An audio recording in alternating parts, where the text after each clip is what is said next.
Hello, everybody. Welcome back to Brit and Jacob Go to the Movies. I know. I bet you guys are wondering, Britton, you said you guys were gonna do the Thorathon last week. What happened?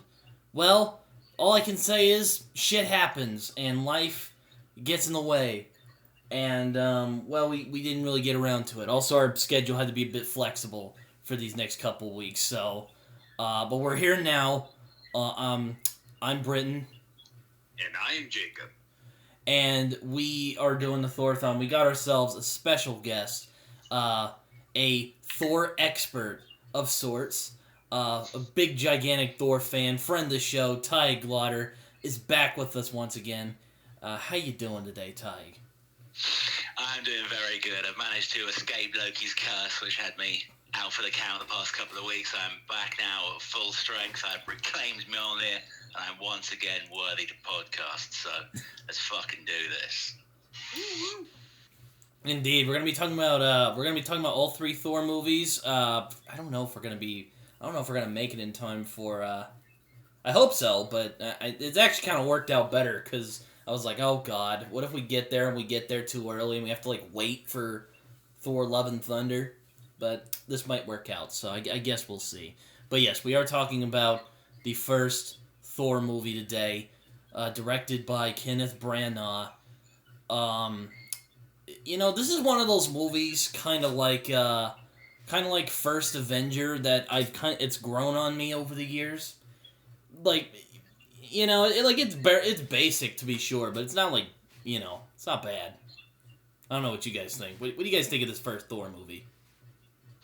I totally agree. When it first came out, I enjoyed it, but I thought it was very, very Branagh. He's kind of a student of RADA. He's a real Shakespearean lovey stage actor, and I thought it very much showed in his direction for this film. It's pure Shakespeare. It's basically Hamlet with hammers. But maybe it's just that since then we've had so many mediocre movies, but going back and watching it now, I literally just finished watching it maybe 20 minutes ago, it holds up, it ages well, much like an Asgardian, it keeps getting better with age. It's not great, but it's a solid origin film, and you can't really ask for more than that. I agree. I think it's a decent origin story to Thor's character. However, I do not feel as if it provides me with knowledge that was essential to understand the films later on in the MCU. But I'm fine with the first Thor. I've always been fine with it. When I first saw it in theaters, I was like, it's fine. I liked it. It was okay, but it's definitely not one of the better MCU films in Dutch angles. Yeah, indeed. Though it did introduce one of the greatest villains in the MCU, Loki. Hell yeah. But it's funny watching the film now.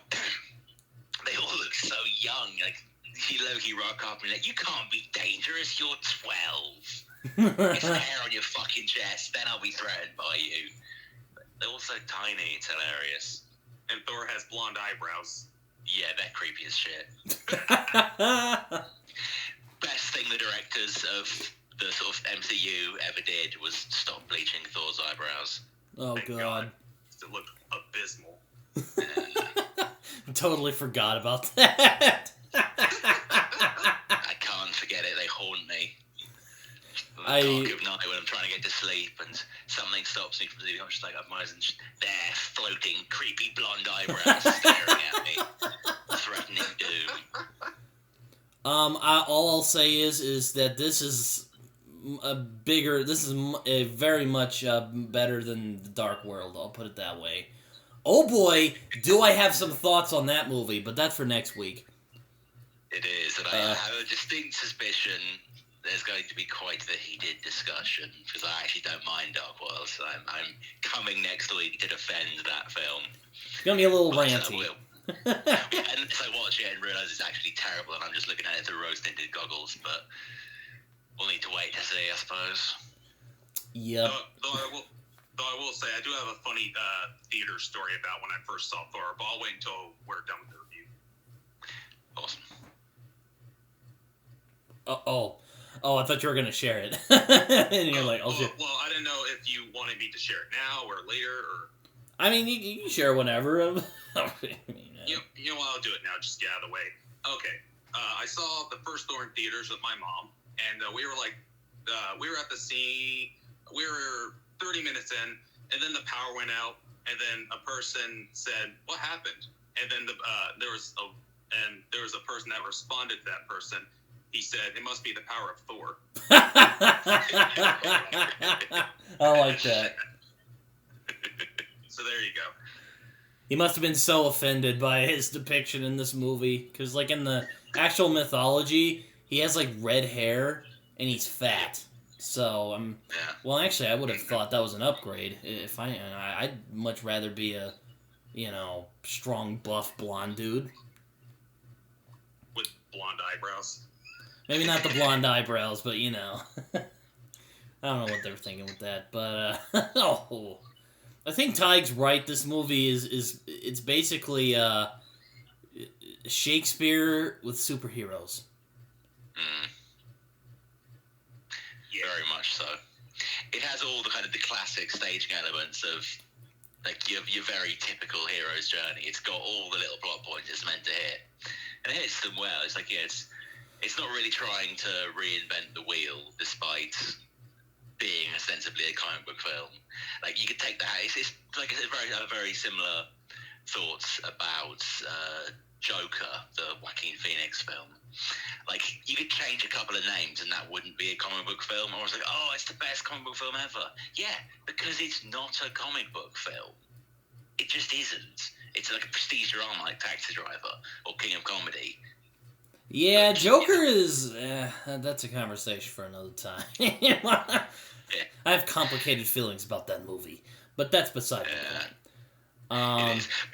Bringing it vaguely back to the subject at hand, it's like, yes, this is basically a Thor film. There is Asgard, there is Mjolnir, there is Loki. Like, it follows a very classical arc. Like they're really not trying to reinvent. They're really not trying to reinvent the wheel in any way here. But I think it works for the story they're trying to tell, so you can't really hold that against it, though. I mean, I gotta say, Thor's got a good life. He bangs Sif, he bangs Natalie Portman. I mean, not a bad life. Lucky. Natalie Portman looks like my cousin, though, so You need to introduce me to your cousin. Okay. No. No. Aww. You weirdo. She's 17. No. But, Lead with that part, for fuck's sake. Oh, I thought she was Natalie Portman's age. Creepy weirdo. No, but yes. But yeah, this movie, I think the best word is basic. It's hard to, say anything rather than, it's a pretty solid movie. Yeah, it's good acting. Yeah. It's good writing, Yeah. There's nothing really wrong with it. There's just nothing particularly right with it either. Yeah, it's a solid film, but it is cliched and pretty formulaic. Yeah, that was really my issue with these first two Thor films. It's like, God, there's no, oomph behind it. There's nothing like the Avengers. Like the snappy dialogue of the Avengers. Or, what's another memorable one? There's none of the, really great action and storytelling from, Captain America to Winter Soldier. There's none of, the epicness of... There's none of the epicness of Infinity War and Endgame, It's just Thor. Yeah, there's no, awe-inspiring moment. There's not, a memorable scene, necessarily. It's just kind of forgettable, kind of mediocre, but it's decent. I mean, it's also kind of a fish out of the water story, done in a basic way, but overall, it's an okay film. It's not one of, as I said, it's not one of the better MCU films. Though I will say I can't wait to get to Thor Ragnarok, because that is another very memorable MCU film. It doesn't have the humor and heart of Thor Ragnarok. Indeed. It's just there. Setting up the Avengers. I also have a lot to say about Thor Ragnarok. Again, there'll be many debates there. You're in for a fun couple of weeks, people. Oh, Strap boy. in.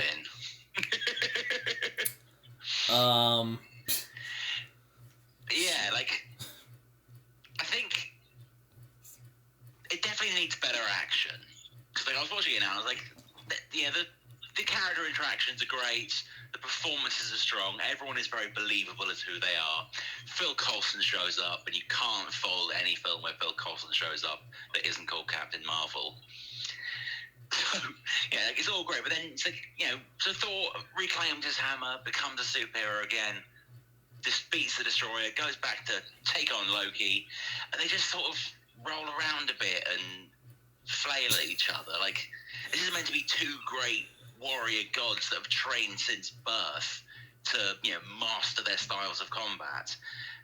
And you don't really see that when they fight. Like, the choreography is incredibly uninspired.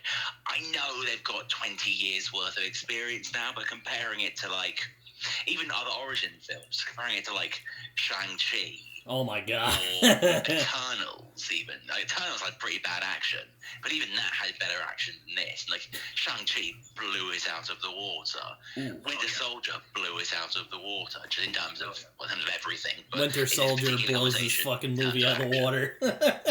Yeah. Like, even films that aren't meant to be particularly action-heavy have considerably better fight choreography than this film. I know it's quite hard to choreograph a decent fight when your main character's weapon of choice is a hammer, but I can't help but think they could have done a bit more. Like, even comparing to Dark Worlds and Ragnarok, like, it gets a bit better. I will give Dark World this. I probably should save this for the Dark World episode, but at least Dark World had some imaginative fight scenes, especially at the end of the movie. I'll give him that. But aside from that, I still don't like it. That is my issue with the first Thor. There's no real creativity behind it. Exactly, yeah. It's like... It's basic, as you said, Britton, and there are no real surprises in this film. Wish they would have gotten, like, a hungry, Jason Aaron to, like, write this movie and just put in all his wacky ideas about Thor. Oh, yes. But, He could write every Thor movie, to be honest. It seems like kind of post-God of Thunder, Aaron has just decided, right, I'm writing the Avengers now. I'm going to do everything I can to embarrass my boy Thor. Like, just every arc. He's like, what can I do to make Thor look like a bitch this time around? But yeah, if we get, like, at his peak God of Thunder era Jason Aaron to write us a Thor movie, that'd be fantastic. I mean, I know he's consulting on Love and Thunder, so fingers crossed we'll get a bit of that Aaron magic there. But, I mean, they're trying to fit sort of 4 or 5 volumes into 2 hours, so I'm guessing they're not going to. My hopes are pretty low, to be honest. But we'll save that for the Love and Thunder episode. Though I will say this movie's not bad. It's not like the Dark World. I know Taheg disagrees, but I don't like it. I don't like that movie. I'm sorry. I just don't. I don't. It's fine. I know I'm in the minority there. It's all good. It's not. It's like I'll save that for the Dark World. Back to the subject. But yes, we're talking. But yes, Thor is fine. It doesn't have like as much personality as Captain America: The First Avenger, and that's another one that's kind of grown on me over the years. Though I actually think First Avenger is a lot better than this movie. I haven't seen First Avenger in a while, so I can't make a definitive statement. But based on the last time I saw it, yeah, that is probably quite true. Oh, without question. And Thor is fine. Yeah. Oh, I mean, I feel a little bad, but yeah, I mean, it is kind of the vanilla pudding of movies. Like, yes, it's not terrible, but if like even being it feels weird in your mouth when you eat it. If I sat down and was like, all right, I want to watch, and what is the MCU film I have to watch that I haven't seen recently? It's going to be quite tough. Like, there are very few situations where I'm like, yeah, I'm going to watch Thor 1. Let's stick that on. That's a great film. Like, there's nothing to really draw you back to it once you've seen it once. No, like, it's not one where you, like, want to, like, you have like where you have like a desire to go back and rewatch it, not like Ragnarok, for example. But the first Thor is not one of the worst MCU films, but it's not one of the greatest. It's like the most middle of the road MCU film. That sucks too, because the villain in this movie is actually really strong, and that's the big suck of this. Though I don't think many would argue that he is a lot better. You could say he was much better utilized in the Avengers. Oh, absolutely, yeah. 100%. Though Tom Hiddleston is also very strong in this movie. Like, he is, yeah. Like Avengers, this, and like Loki. Like, some good stuff there. Yeah, you can't go wrong with Tom Hiddleston as Loki. Yeah, and you can definitely tell the dude has a lot of passion for the role, Indeed. It does always make me laugh that he originally applied to be Thor, not Loki. That would have been weird. As well, so if this film had been shot with Tom Hiddleston as Thor and Chris Hemsworth as Loki. That would have been kind of weird. I can't imagine them. I can't imagine it now without Chris Hemsworth. Indeed. Absolutely. He's very much made that role his own. I wish I brought my Jack Daniels. I would have taken a shot for how many cliches, but I don't want to get drunk again on air. Oh man, one day. It's a bad time. Though let's get into this. Let's get into this steak, you could call it. This medium rare sirloin. It's super chewy. Feels weird in your mouth. That sounded really weird, but let's get... It's a very strange description there, but I see what you're doing. It's all good. So, in the first of cliches in this film, we get the fantasy backstory. Oh boy. Let me tell you, Lord of the Rings did this so much better. Okay? This is... Yeah. I don't know what you guys think about it, but... I'm just like... that makes me want to watch Lord of the Rings again. But I mean, comparing anything to Lord of the Rings, it's gonna win. Like, that's such a great trilogy. You can't really beat it. Oh yeah, indeed. But yeah, it is very much very stereotypical kind of. I'm surprised it didn't start. Once upon a time, there was a young child called Thor who was a bit of a tool. If that did happen, I would have laughed. Oh my god. Yeah. It's like, back in the days of Jotunheim, Odin, it's like that. You're just like, ugh. I don't know why I did the announcer voice, but... So, Anthony Hopkins is Odin, and he's very good in this. He's really solid is, yeah. in this. Yes. He's usually not bad. Even in the bad movies he's been in, like Hannibal. So Odin explains that he waged war against the Frost Giants and their leader Laufey, and to prevent them from conquering the 9 realms. And they fought over Earth, and there's a big battle. And once you guys were right. The battles in this movie are just uninspired. Just a bunch of thrashing. It's not as... It's meant to be the armies of Asgard taking on their sworn foes of Jotunheim, and it's like put in some fancy tactics, like a bit of an opening battle, make us really get the film off to a good start, get our hearts pumping a bit. There's no oomph.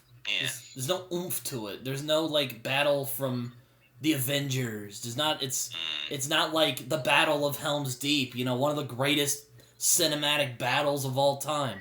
Hell yeah. Yeah, no, like, as I said, the action is, like, there's no creativity behind it. And as you said, Brit, it's so uninspired. It's just a rip-off of the Lord of the Rings at the very beginning of the movie. There's no originality behind the action scenes. It just feels like your typical action scenes you see in every action film. Anthony Hopkins loses an eye, but that's okay, because he ends up kicking the Frost Giant's ass. And end up taking the source of their power, which is like a frost cube. It's the Casket of Eternal Winter. Yeah, it's called the Casket of Ancient Winters. Or, what Taheg said. Or as I like to call it, the Frost Cube. The more appropriate name. So apparently this film takes place in between Incredible Hulk and Iron Man 2. Which, oh boy, that's some stiff competition right there. Oh, jeez. Although I have to side with everyone's new favourite nerd queen, Iman Vellani, and say that I don't count Incredible Hulk as an MCU movie. That's fair. It's terrible. I don't either. This is not a good movie. It's really not. I don't know how they keep fucking up Hulk, but they just do it. Bless them. They keep trying. Like over 4 at this point. I think that's why they won't let him make another Thor movie. It's like Fox just was like, oh my god, these 2 films that have been made so far are bad. We're not gonna let him make another one. We also see Thor. We also see Odin walk around with these 2 kids, and that's Thor and Loki, and he's like telling them about the stuff, and they're like, and it's the whole cliched, oh, I want to be just like you, Dad. It's like, oh god, shut the fuck up. Oh god.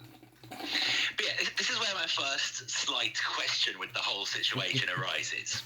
So you've got your 2 brothers, and they're both very much kind of, oh, I can't wait to be king. It's going to be great when one of us is king. No, that's not how monarchy works. There is always a line of succession. Speaking as the Brit in the room, you're the Briton in the room. Speaking as the British person in the room, who, oldest monarchy in the world and everything, Platinum Jubilee, woo. Like, it's called a line of succession. There's the current monarch, and then there's the heir apparent. There is not a situation where you have 2 kids. Like, yeah, which one's going to be king? Ooh, let's leave that up to fate. No, oldest one, you're the heir. Second one, you're a spare. Yeah, it's a bit contrived. I mean, it's like you could see it coming from a mile away, but like it's understandable. Like the character motivation in this film's pretty solid. Like it's not like Batman v Superman where it's barely there, and then the fanboys go, "Oh, it's such a deep movie." Oh, none of that. But this film is. So, in the present, I fucking hate this scene. This is another cliche. I would take a shot. I'd be fucking popping that bottle open and just drinking it straight if I had the alcohol on me at the moment. But another cliche, the fucking scene where everyone's celebrating Thor, and he's about to go to the throne, and it's so bad. It is so bad. It is so bad. Yeah. Oh boy, Britton, you're giving me flashbacks to your rant on a parade scene again. I hate those scenes though. Like Star Wars, like it's fine, but because it feels earned. But in this, you're just like, God, I cringe. It's like Thor. Oh yeah, this is the only time Thor wears his comic accurate costume, by the way. So there you go for the fans. I'm sure Taheg has some opinions on that. But just real quick, I hate this. I hate those types of scenes. There's nothing against the scene. It's fine. It's finely directed. But I hate it. It's so stupid. I hate that. Thor's just raising his hammer. He looks like a fucking idiot. It's so stupid. I hate these scenes. I hate them. It's like that scene in Harry Potter, the second one, when Hagrid comes back, and they all just start clapping, and it's really stupid and uncomfortable. It's that. It's that. It's that scene. It's so stupid. Ugh. Anyways, Taheg, I'm sure you have some. The others, I'm sure you guys have some opinions. Don't mind me. But actually, you pretty much nailed it there. It's a great scene. It's good to see him looking vaguely comic accurate, but on the whole, the whole scene just does seem a little bit off because, as is made so abundantly clear within like 30 seconds, like Thor is not ready to be king. There's no way Odin would step down and leave that fracking moron in charge. So who the hell is it for? Like, is their culture so kind of decadent and degenerate now that they just throw these massive parades every other week for no fucking reason? Exactly. Is this actually his ascension? What's going on here? It all seems just very, very dumb. Exactly. It just feels like Thor, the spoiled little kid, just becoming king because his father is Odin. Because his dad doesn't feel like it anymore. He's just like, oh, I'm king because my dad is Odin, so I'm king now. Objectively. It's so stupid. It's just it's one, I hate these types of scenes usually, and two, they don't make Thor likable. He's a fucking idiot. He's a fucking dick. He's arrogant. He's a fucking idiot, man. Yep, he's a massive meathead, and that's never good. He's a tool, man. But I'm assuming / hoping that that's intentional to give his character development later on a bit of weight to it. But it does slightly start the film off on a bit of a bum note. So this is the hero we're here to see. Don't like him. He's a bit of a dick. Yeah, really want him to win. Yeah, I'm sure it was intentional, but God. It just went a little far. Didn't work. As Taheg said, he's just a meathead. It just leaves you a bad taste in your mouth. It's like that. It's like when you. This reminds me of a story. My dad and I went to like this thing for my school, and one of the football players came out. And it was just like this scene. It was almost exactly like this scene. And my dad just he was going through neck pain at the time, so he was kind of irritable as it was. And he was like, I want to punch that dude in the face so freaking hard. I'm like, dude, calm down. Like, he's right, though. It's like that. Like, ugh. God. It's like if a football player was God. Yeah, In some schools, they are. Yep. Jeez. And it's like, it's the thing. Chris Hemsworth, very likable actor. You know, like, he's not bad. Not bad at all.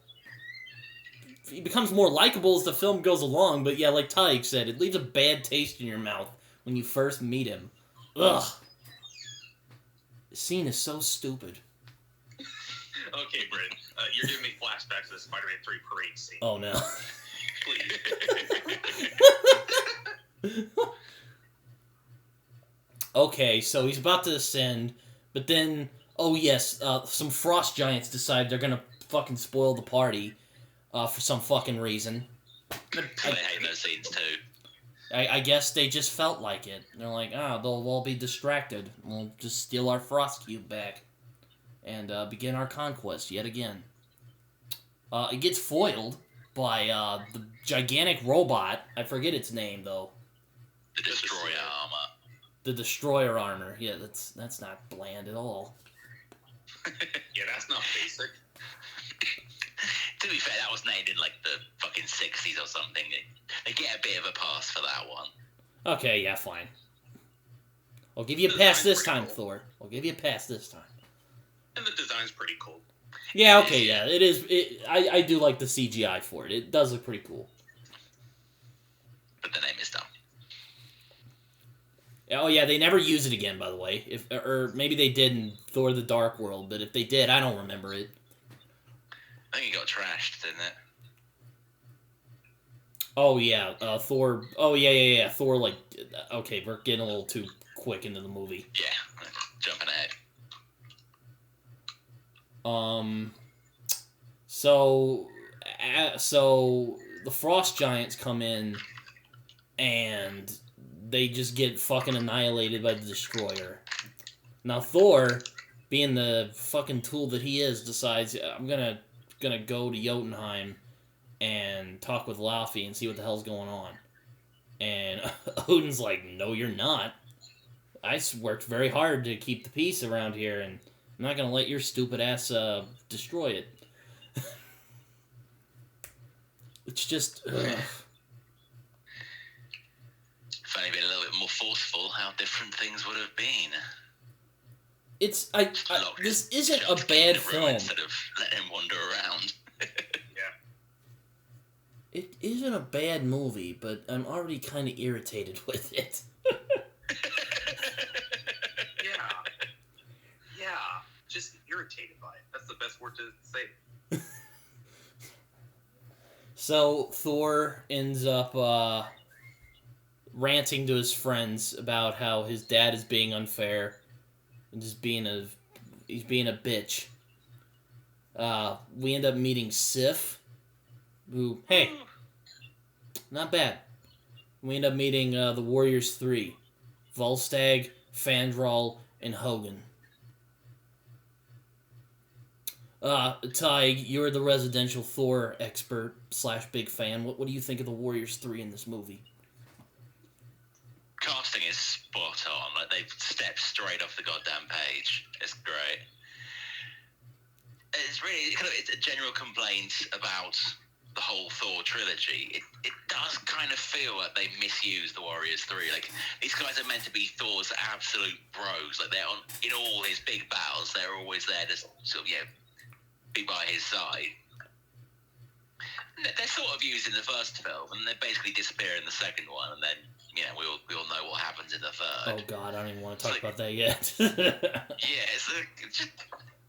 feels like we need justice for the Warriors. Like, and what really kind of confuses me is we're in this Disney Plus era where fucking everyone's getting their own little series. Like, this would be the perfect time for Sif and the Warriors 3 little side show. It's just the four of them going off being badasses and getting adventures. Like, I would watch the shit out of that. That'd be so good. That'd be awesome. Yeah, no, I'd watch that. I do like the Warriors 3 in this movie. They're basically Thor's bros. Loki's there. He's like, yeah, it's a bad idea, Thor. Probably shouldn't do that. And I have to say, like I said before, I think Tom Hiddleston as Loki is the best part of this movie. Yeah, because aside from Thor, he's probably the only one that goes through an arc that's believable, and you can understand where he's coming from, even though he's doing the wrong thing. So he's obviously being a bit of a dick, and he is technically the kind of the antagonist of the film. But you're like, well, if I was in his situation, I'd probably do something quite similar. Like, you can sort of fault what he's doing, but you can relate to it. You can understand why he would react that way. Oh, yeah. So, yeah, he's complaining to Sif, the Warriors 3 and Loki about how Odin isn't fair, and he's being a bitch, and we should stop him. And the other guys are like, Warriors 3, they're fucking dumb as a bag of hammers, so they're like, no pun intended, by the way. They're like, yeah, let's go fight him, fuck him up, and Sif's just like, whatever, and Loki's like, yeah, nope. So Thor decides to go to Jotunheim anyway, despite what Odin said, and oh god, just again, I hate this cliche so much. Yeah. Just the arrogant son defies his father. It's just ugh. How dare thee? Ugh. It always slightly bugs me that Heimdall is just like, yes, good idea. You should do that. Yeah, no. Mate, Heimdall just stands there. Of the Bifrost. Like, you're meant to be one of the kind of wisest people in all of Asgard. Can you not see how colossally stupid this idea is? I know. They just walk up to Heimdall and you think, oh boy, Heimdall seems like he's gonna, fuck some shit up in this movie. And then he's all like, okay, you guys can go. I can see everything. And they're all like, alright, cool. And he ends up sending him to Jotunheim. And, the Jotunheim fight scene. Ugh. Yet another hilariously bland Thor 1 fight It's scene. ripping. It's it's Diet Lord of the Rings. That's what it is. Ugh, so abysmal. Okay, maybe it's not abysmal, but it's so bland. It's just smashing. It's abysmal. There's no thought behind the fight. It's like, again, it just makes me want to go see. It makes me want to see the Battle of Helm's Deep again. This is basically Diet Battle of Helm's Deep, except it's not as good as that movie. Even comparing to other films, and like compare the sort of, Thor attacks Jotunheim to like Thor breaks out of Muspelheim in the start of Ragnarok. Like he's throwing the hammer around, he's doing cool lightning tricks. It's like, could they just not afford the CG to put in enough lightning strikes in this film? Like, I don't know. We can only have 3 lightning strikes in the film, so let's not put one here so we can save it for the big finale. It's so stupid. And it's just a bunch of thrashing. It's just a bunch of thrash. And the frost giants are not threatening. They're basically just like balloon people getting smacked around. Oh, but they kind of overwhelmed them a little bit. And then Odin shows up. And it's... Ugh, this battle scene is groan-worthy. Ugh. Although, I will say, one bit which struck me this time, I'd forgotten. Like, as they're leaving, they're being chased by that big, mysterious, unnamed monster thing. Sort of frost giant dog, whatever the fuck it was. And it leaves like, oh no, it's got us cornered. And then you see Mjolnir come in and just like punch a hole right through its mouth. It's like, that's a bit gorier than we've come to expect from... Like, usually they try to sort of magic up the bloody bits a little so it doesn't look quite as realistic. But, like, they just straight up had the hammer plunge through his skull with bits of brain flying everywhere. Like, the dude falls down, you can see a hole right through his head. Damn, man, that's pretty savage. Oh, yeah, and there's Thor's little, like, catchphrase. And he's all like, oh, you're big. I fought bigger. Yeah, he says that a lot. Shut the fuck up. Jesus Christ. And Odin shows up when they get kind of overwhelmed. Even though they were, they were kind of doing well there for a little bit. Yeah, Thor was fucking things up, but the Warriors 3... setting the tone for their appearances in the trilogy going forwards, just sort of flailed about and didn't really do anything, despite being the sort of 2nd through 5th best fighters in Asgard. What do you think, Jacob? It's abysmal, and I stand by that, Britton. Yeah, it's not good. So, yeah. It's just bland. It's just That's bland. why I think it's abysmal.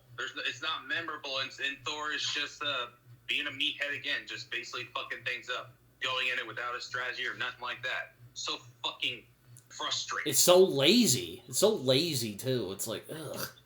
Think of the fight from Thor... Think of the Battle of Asgard from Thor Ragnarok. That was a great fight scene.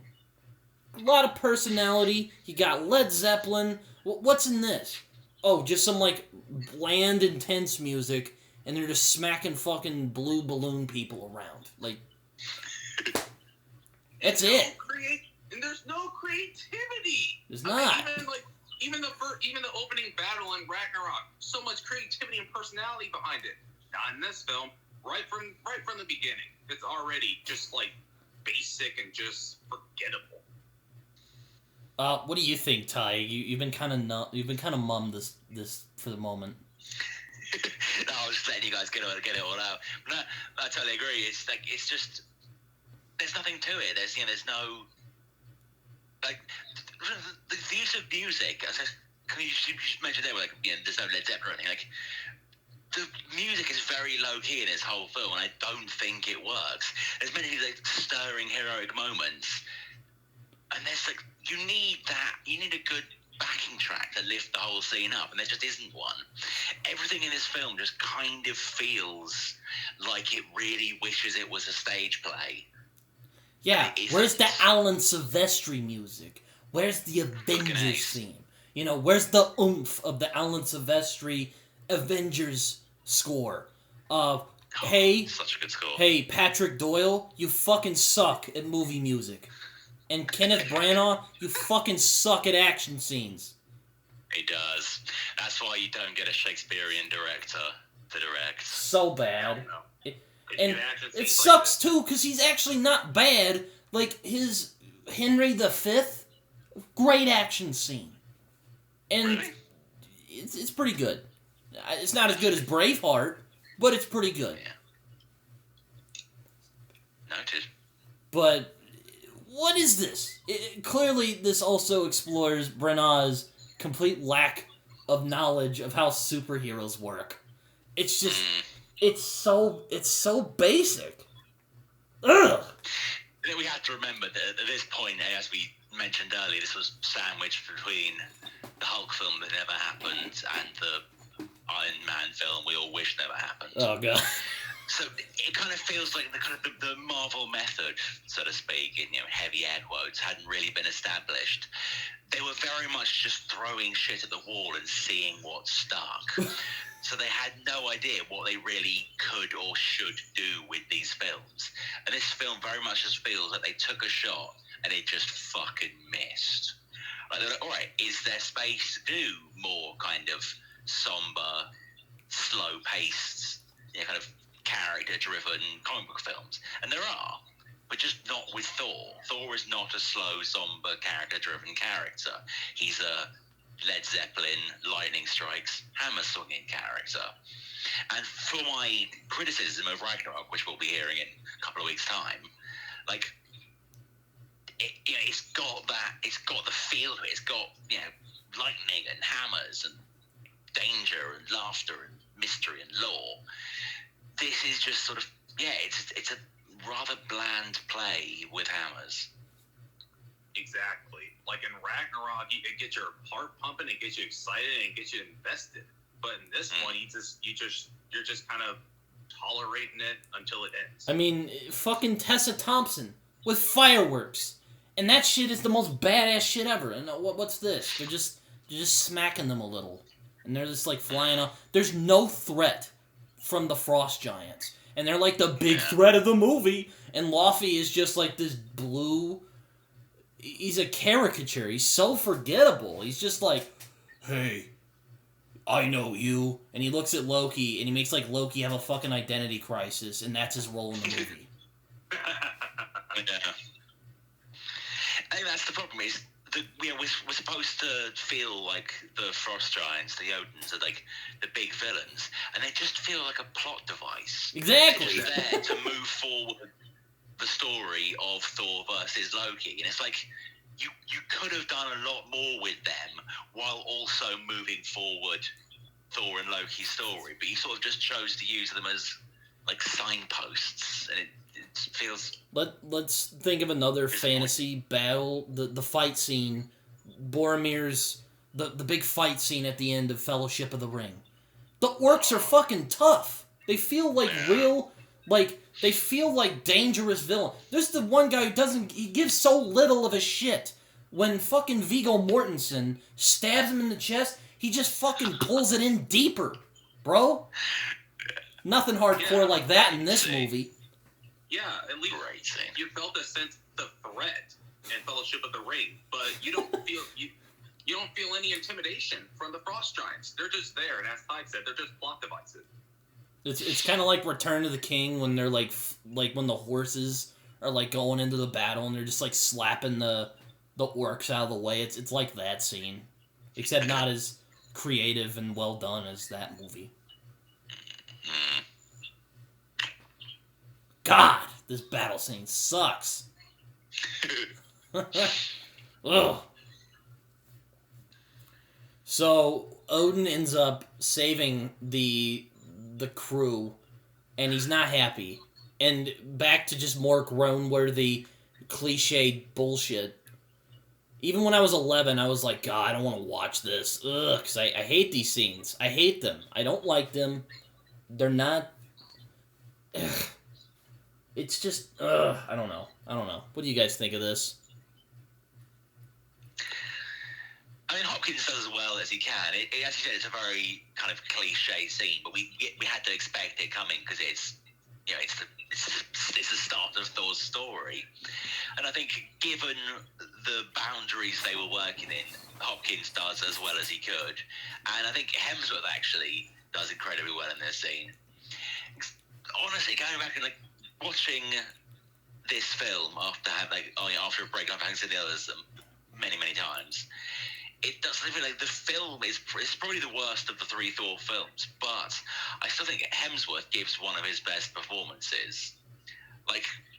You feel his journey in this film a lot more than you do in some of the later ones. Yeah, I'll give him that. He's properly laying into Odin, fuck you, you're not the king, you're a pussy.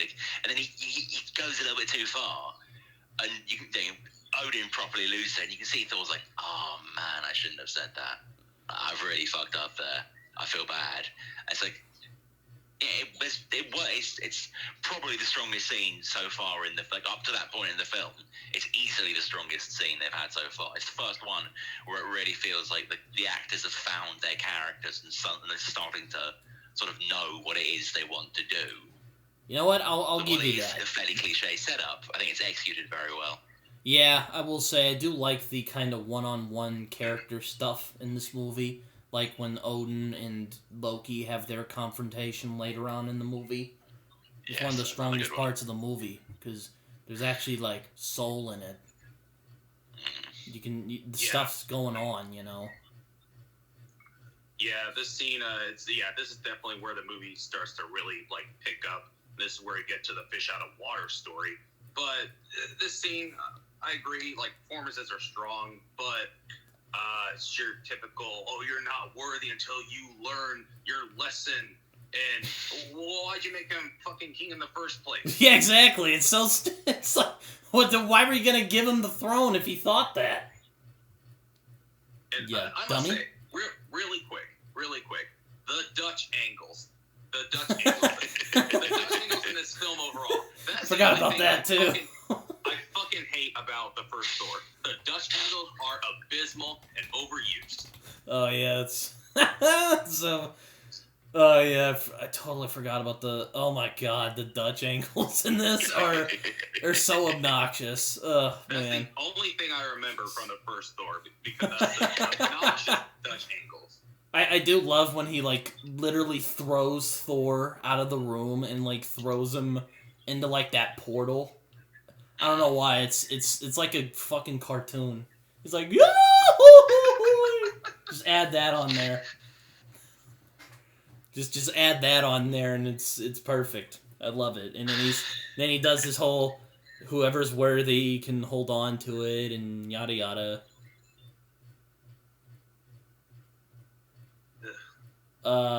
Yeah. So it was fine. So Thor ends up landing in New Mexico, and now he's just regular Thor. So this is really where the movie begins to kind of get going. So he lands in New Mexico, which is the land where all strange things happen. And we end up meeting some folks, like Jane Foster, played by Natalie Portman, Darcy Lewis, played by Kat Dennings, who was amazing in WandaVision, by the way. She was. I was talking to Jacob about it. Wasn't she great in that show? Yeah, she really was. Yeah. And and Eric Selvig from played by Stellan Skarsgard. Can't fucking talk today. Shit. Ugh. Father of actual Vikings. Yes, his son was in The Northman recently, which was really good. And the other was in Vikings. And yes, there were Vikings in it. The other one was in Vikings. Oh, the other one was in Vikings. Yeah. Oops. Floki. Best character. So Thor ends up landing in New Mexico, and these three scientists, they're basically the three, I don't know what you want to call them, the three scientists, I guess. And, it's like a thunderstorm or something happens. And Thor ends up landing, and this is actually a pretty funny scene where they end up getting him up for the first time, and he's all like, I am Thor, god of thunder, and I cannot, and then they shoot him with the taser. Which is funny, because, I remember a while back, they were complaining about how Thor got electrocuted in Ragnarok. Well, how come they don't complain about this scene? Yeah, fucking... Because in this one he's a human, whereas in the other one he's Thor.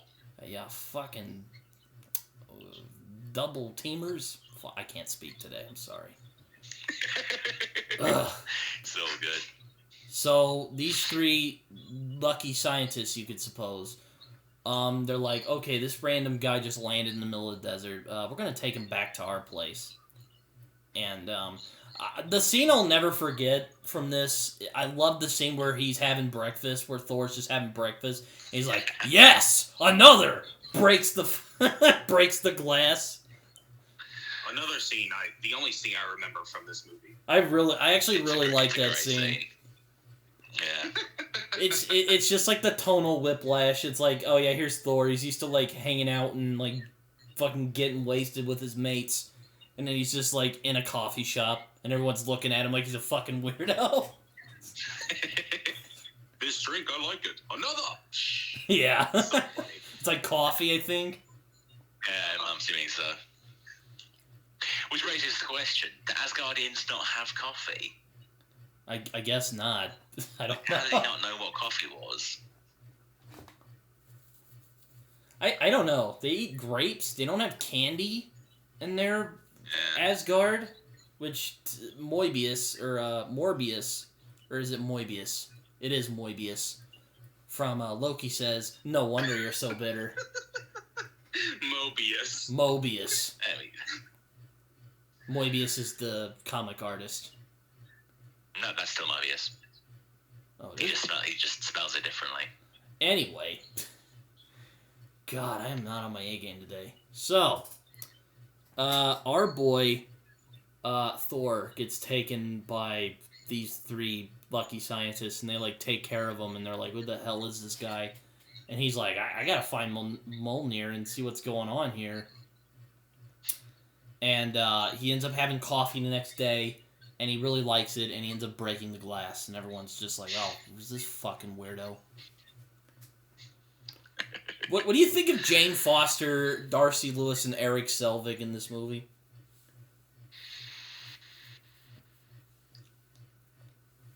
They're there. That's all I have to say. The living embodiment of Shag, Marry, Kill.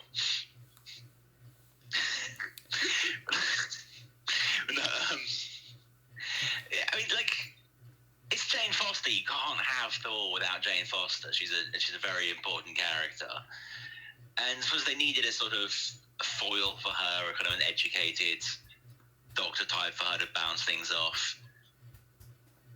And then Kat Dennings is there for reasons I'm still not entirely sure of. Yo, but Kat Dennings. Yeah. Hit me up. Like, at some Okie dude. Sorry, dude, she's married. Ah, fuck! Andrew WK. Ah, fuck. Which is, I'm not entirely sure how that couple got together, but whatever. But yeah, no, it's like, I understand why we needed a sort of a human connection for the film, so...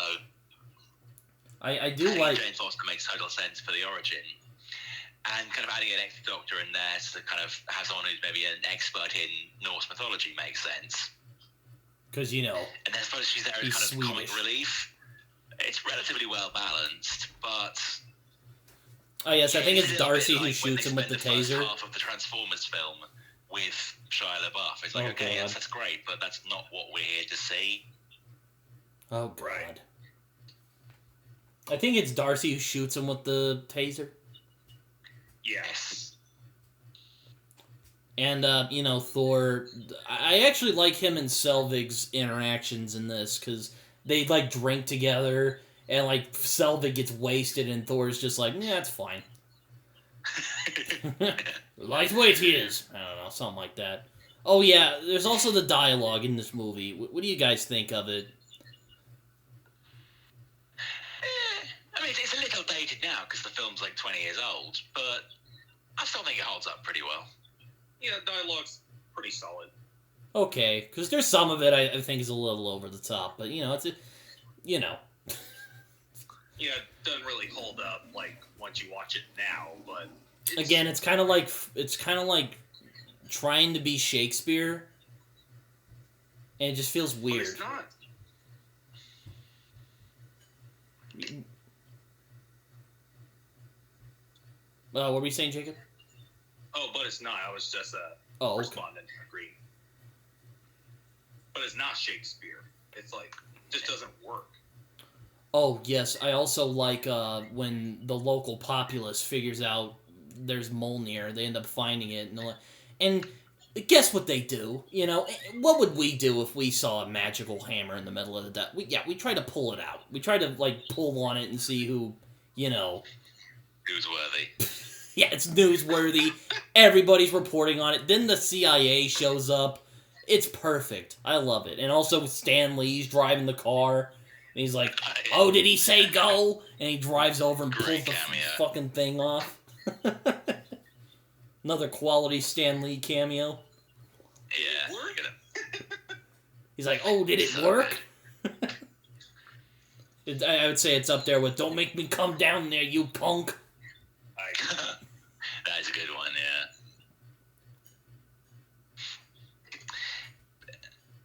Then we get the arrival of my boy Phil. Any film's better once he shows up. Yeah, S.H.I.E.L.D. ends up showing up with Phil Coulson, and, you know, Phil Coulson, he's Phil Coulson. He's the greatest dude ever. But this is also when they weren't really sure what to do with S.H.I.E.L.D., so it's kind of like S.H.I.E.L.D. are the, like, shady government guys. And, well, okay, maybe it aged better than we thought after Winter Soldier, but... Yeah, it doesn't... I didn't realise that, fucking Sitwell was in this as well. Like, oh, yeah, he is in it. Yeah, I forgot about that. Hook him up. Yeah, he has a very punchable face, that Sitwell. He does, yeah. I was glad when the Winter Soldier killed him. It's just because I know he's Hydra. I don't know. It's probably because of Hydra, though. Yeah. Try to pull it. Phil Coulson comes over and is like, hey, I want some of that data. And Foster's like, I don't know about that. And he ends up taking it. He's like, okay, and then he takes it anyway, because, you know, he's a government guy. It's a really great little kind of visual gag in that scene. Like, they get back and they're carting away all of the stuff. She's like, I've created most of these machines. I can't just build them again, you know, whatever. Like, all the information is either in these machines or in this book. And she holds up and the guy just walks past and is like, yoink, and grabs it and keeps walking. So funny. Great scene. Yeah. So Thor ends up discovering about where Mjolnir is and is like, I'm gonna fucking take it, because apparently I guess he didn't hear when Odin said earlier that get out of my sight, and I guess he didn't hear Odin's little thing about Mjolnir earlier, so he ends up going down, and yeah, just a situation.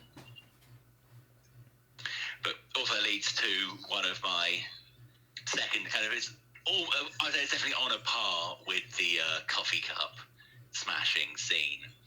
Where Thor has parted ways with Foster and crew. And he's just walking like, all right, I need to get to this place. It's above there. What can I do? So he walks into the pet shop. He's like, I need a horse. Give me a horse. Oh, yeah. We have dogs and cats. And yes, well, give me one of them that's large enough to ride. This poor bastard clown is like, a dog large enough to ride? Are you fucking high? I don't get paid enough for this. Just get out. You creepy eyebrowed bastard. You're not getting over those eyebrows. They haunt me. So Thor ends up getting into the S.H.I.E.L.D. place in the rain. And you know what? I might get some flack, but I actually kind of like this action scene.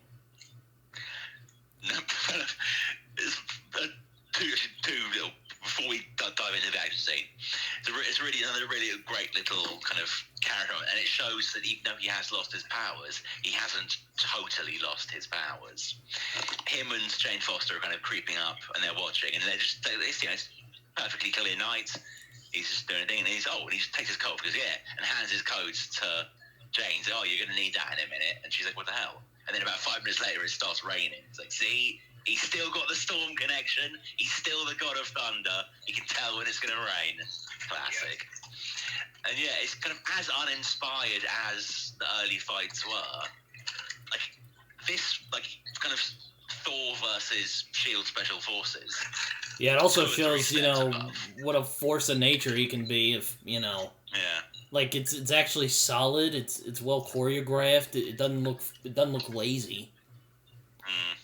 A lot of wide shots. This goes back to one of my biggest problems with so many of these films. It's why I was a little bit disappointed by the third act of Shang-Chi. It's like the more power these characters have, the worse the fight scenes tend to be. Like, we look at early on Thor, he's God of Thunder, he's got his hammer, he's got his lightning. Fight scenes, terrible. Strip all that away, throw him against a bunch of special forces, and suddenly, he's doing crazy sort of, I think it's maybe like pancreation or something. He's like flipping people over, he's punching them. Like, he actually has to work for his fights. So suddenly the fights gets way better. So I think that's where they slightly in the second and third film. Like, there's a lot of just, and then Thor throws the hammer at the guy. It's a step up, but it could be 2 or 3 steps higher if they just lean into sort of his warrior godness and actually show how high his fight IQ is, because it is quite high.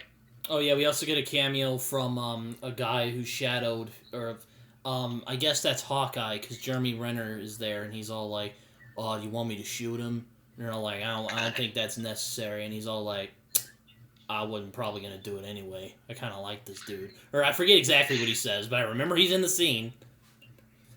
He is. He's all like, "You want me to pull?" Is this the introduction of Hawkeye to the MCU? I think it is. I think it is. Yeah. It's a weird place for it to happen, but okay. So, I actually like this fight scene. I don't know if it's worthy of something like The Raid, or, Captain America the Winter Soldier, but... Oh, hell no. Or Shang-Chi, but it's entertaining, it's well choreographed, and Thor is just a fucking badass in this scene. I'm like, yes, that's Thor for me. If I think of Thor as... I'm not the hugest fan of Thor. When I think of Thor, I think badass, warrior, hard-drinking war dude. He's like Robert Baratheon in his prime. Yeah, that's fair. Get fucking Mark out of his old Thor MCU. Anyway. That would be awesome. Better get fucking Mark out of his old man Thor. But anyways. Or War Thor. At least the War Thor. At least the War Thor. Anyway. Yeah. Anyway. So, this is actually a really entertaining fight scene. There's a lot of flipping around. Is it as good as the highway fight from Winter Soldier? No. But, I don't think anything's going to beat that. Or the trains fight in Shang-Chi. I don't think anything's going to beat those. But, it's fun, Like, even when that big guy... When he says, "You're big, I fought bigger," it seems more like witty. It's not fucking stupid. I don't like that line, but I thought it was like better used here. Yeah, kind of wish they'd only used it there. Would have been funnier. Mm-hmm. He just throws around. He throws around some of the guys, and then he I love when he tries to pull Mjolnir out. You can. It's definitely not just trying to show off Chris Hemsworth's muscles for the female crowd. Definitely not. Look at these biceps. Oh yeah. And he starts yelling like a maniac, and then then he gets tased again. It's He just kind of gives up. It's quite sad. I'm worthy. Yeah. Just give me a chance, please. So,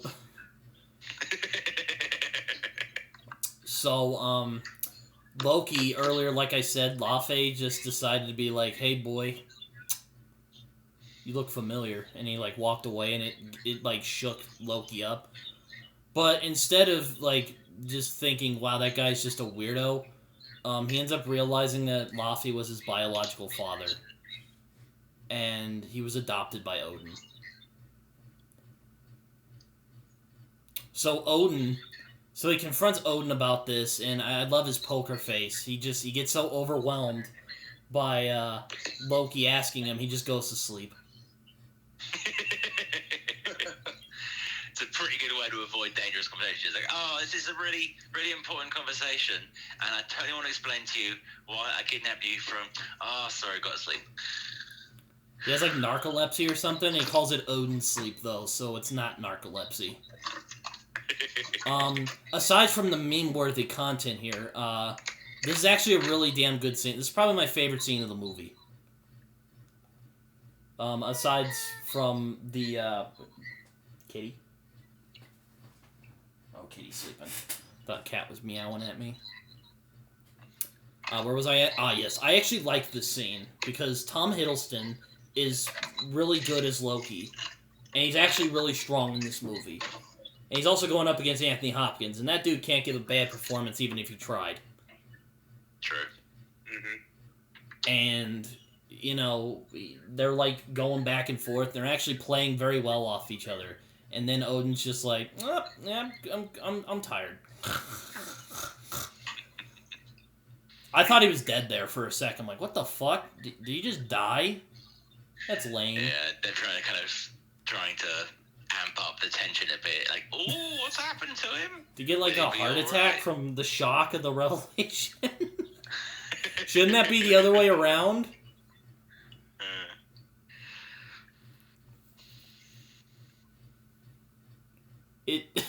What is this scene? It's a great scene, and then it's just like Odin's just like, oh, I'm tired, and he just like falls asleep. It's really weird. It is rather bizarre, yeah. It's so bizarre. It's like, okay, and then he like feels like Kenneth was writing the scenes. All right, so then it all comes out, and they're like, oh, yeah, you're really a Jotun, but I took you to make you king so we could be peace between the realms, and then it got to this big point. I was like, great, now how do I finish the scene? Fuck, I brought myself into a corner. What can I do to finish the scene? When Thor comes in, no, I've banished him. Damn, does the wife come in? No, she's off doing something else. Fuck, he falls asleep. I don't know. I'll go back and fix it later. And then he just didn't have time to go back and fix it later, so they just leave it. And then Odin falls asleep. So Loki decides randomly to just take the throne for some fucking reason.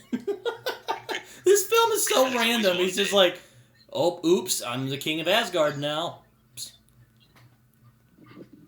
It's like, I don't know what you guys think of this. What do you guys think of this scene? I've gone on about it. Jacob, what do you think about it? Yeah.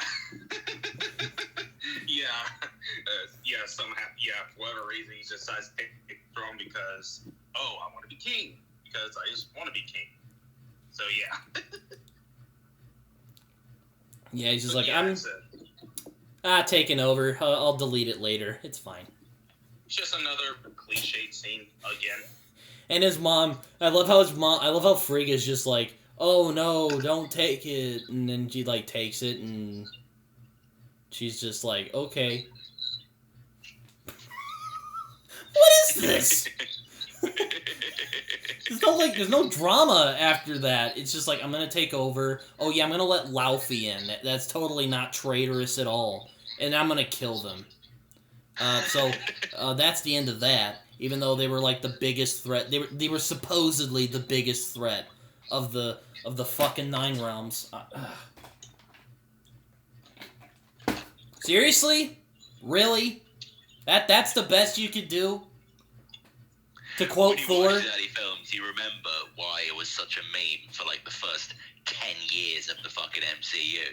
That the Marvel just absolutely ruined all their best enemies. It's so many great villains in these first, like, sort of, 10, 15, 5, 10 movies. It's so dumb. They all get so mistreated. It's so dumb. Like, one of the... Jacob knows this, and Taheg knows this. I'll let the rest of you know this. I hate the way they usually handle villains in the MCU.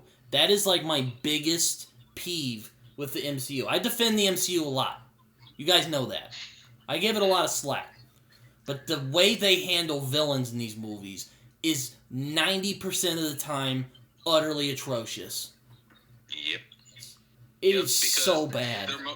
Because they're mostly just these evil people that want to destroy the world because they're just evil and they feel like it. No, but in this, they barely even do anything with it. It's so lazy. It's actually one of my big problems with Dark World is they absolutely waste Malekith. Oh, I hate the villain. I hate Malekith in that movie, but that's for next week. That's for next week.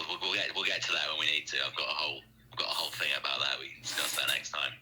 All right. But yeah, I mean, again, it feels like they're using the Jotuns, who are one of the longest recurring Thor villains, as just plot devices. They do nothing. They're just there to push the story forward when there's a bit of a downbeat and they need some contrivance to move on to the next scene. Like, and then the Jotuns arrive, and then the Fire Nation attacked.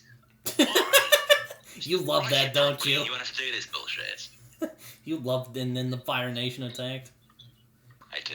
I really do. It is that, though. It's just like, oh, everything's fine, and then the Jotuns attack. Or the Frost Nation. I don't know. They don't get the Frost Cube, by the way. It's more like, hey, I'll let you kill Odin if you do this thing for me. And they're like, okay. And then Loki just fucking murders them. And again, I'm just like, really? That's the best you can do? To quote Thor? You kidding me? As far as nefarious schemes go, it's not exactly... Is that one of Loki's best? Isn't this guy supposed to be like a master manipulator? He's the god of mischief! Not just some random guy who just lures people. This trick seems beneath Loki, is my point here. Very much so. So stupid.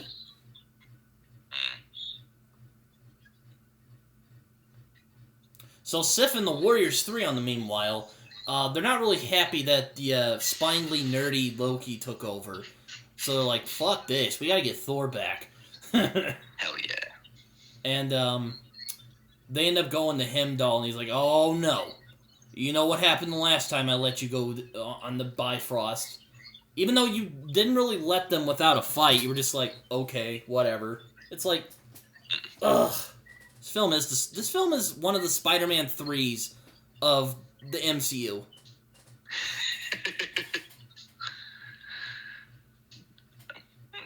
Not sure it's quite that bad for me, but it's definitely close. It's certainly not Spider-Man 2, I'll give it that.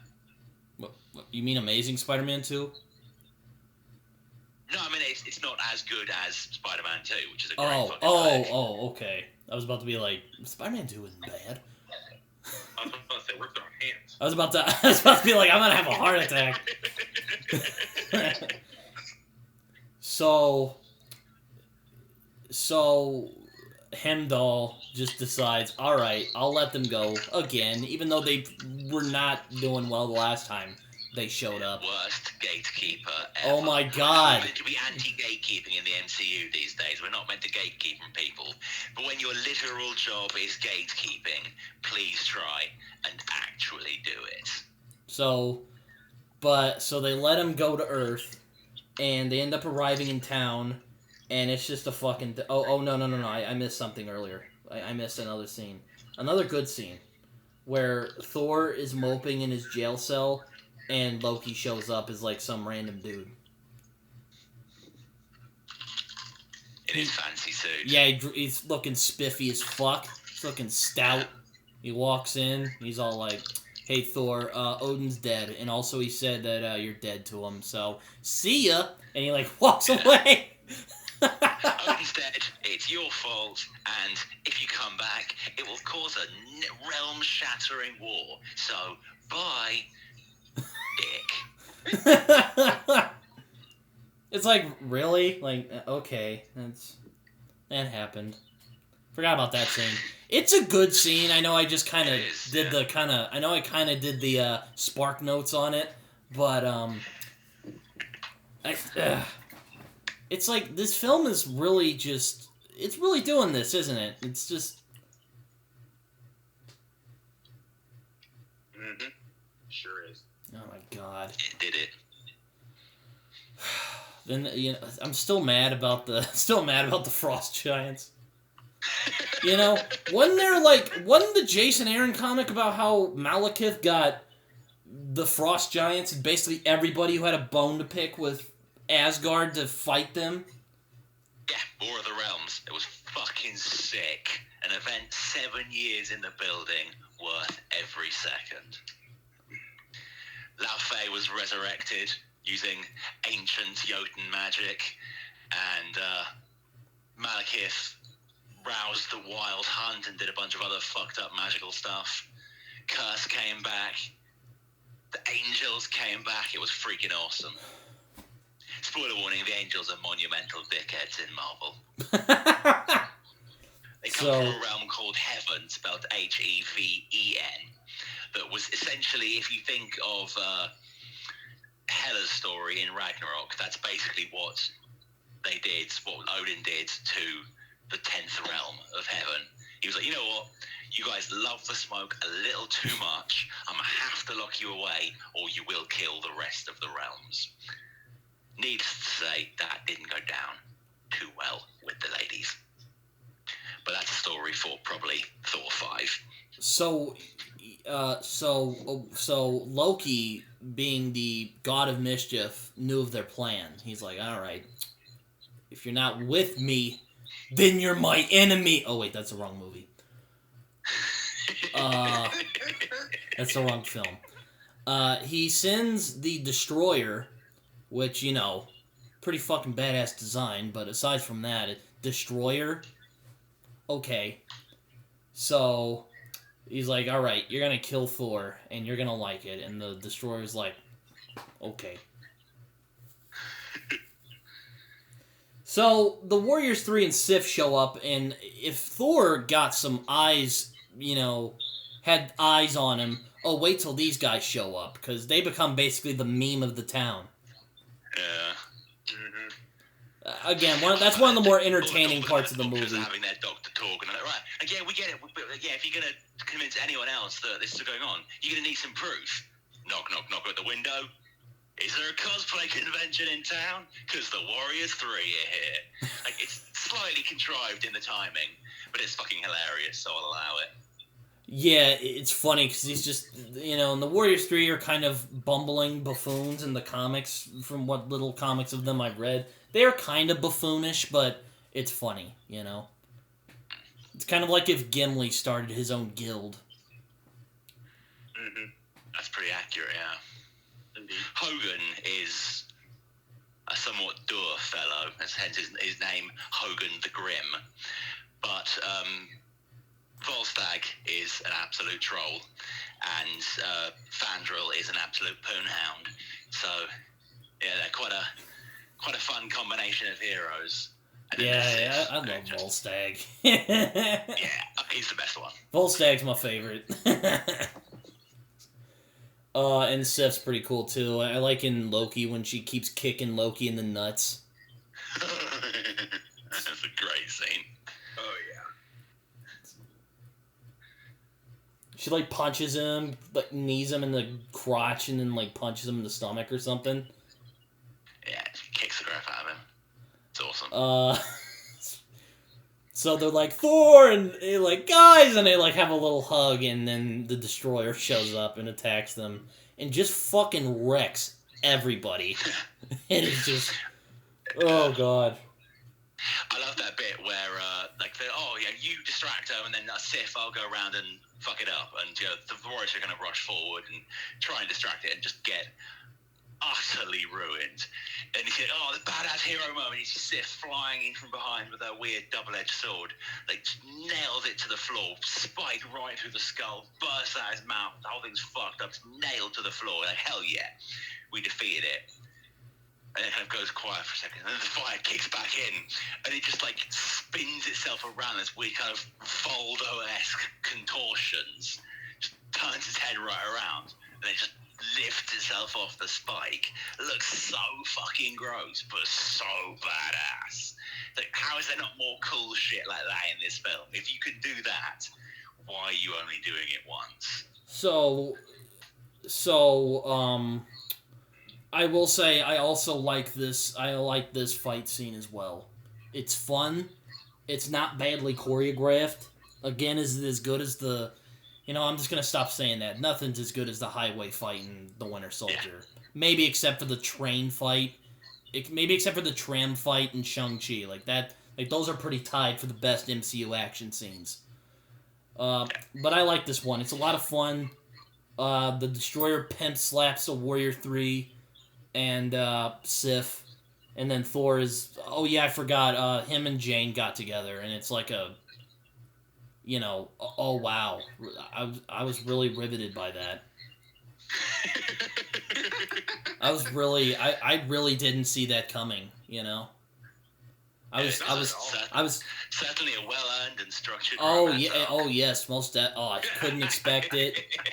I was so blown away. Like, it was such a complex relationship, I was really pushing for those two to get together. Oh yeah, I was shipping them hardcore. Oh, let's get together because we're both attractive. Oh yeah, let's suck face. That's already more development than they have. Let's suck face while fucking Selvig is drunk out of his ass. Look at my sexy blonde eyebrows. Oh my.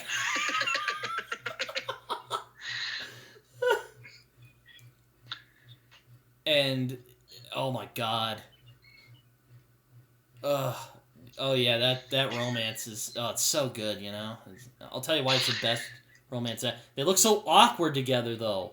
It's so weird too. It's almost like Natalie Portman is like a little shell shocked by Chris Hemsworth's beauty, and she's like awkward around him. That's basically their chemistry, if you could call it that. Yeah, that's pretty accurate and a little bit sad when you think about it. Anyways, so the Destroyer just is about to wreck them, and Thor is all like, Loki, I know you're in there. And he tries to do that whole thing where he tries to get the villain to change his ways. And he doesn't want to do it because he's jealous.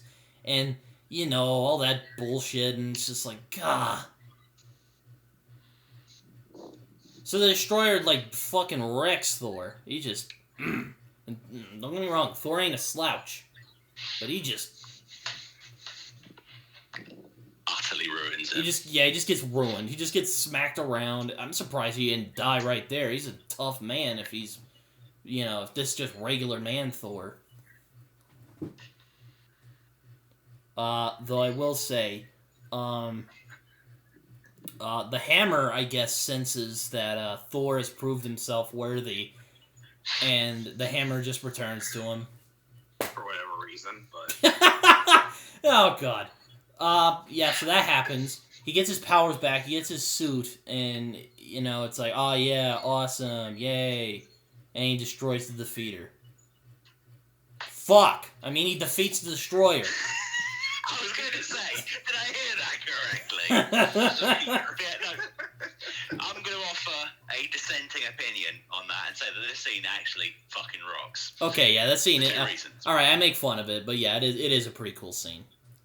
But continue what you were saying. It's probably my favourite scene in the film. It's a really great scene because it really echoes quite a lot what Aaron did later on with the comics.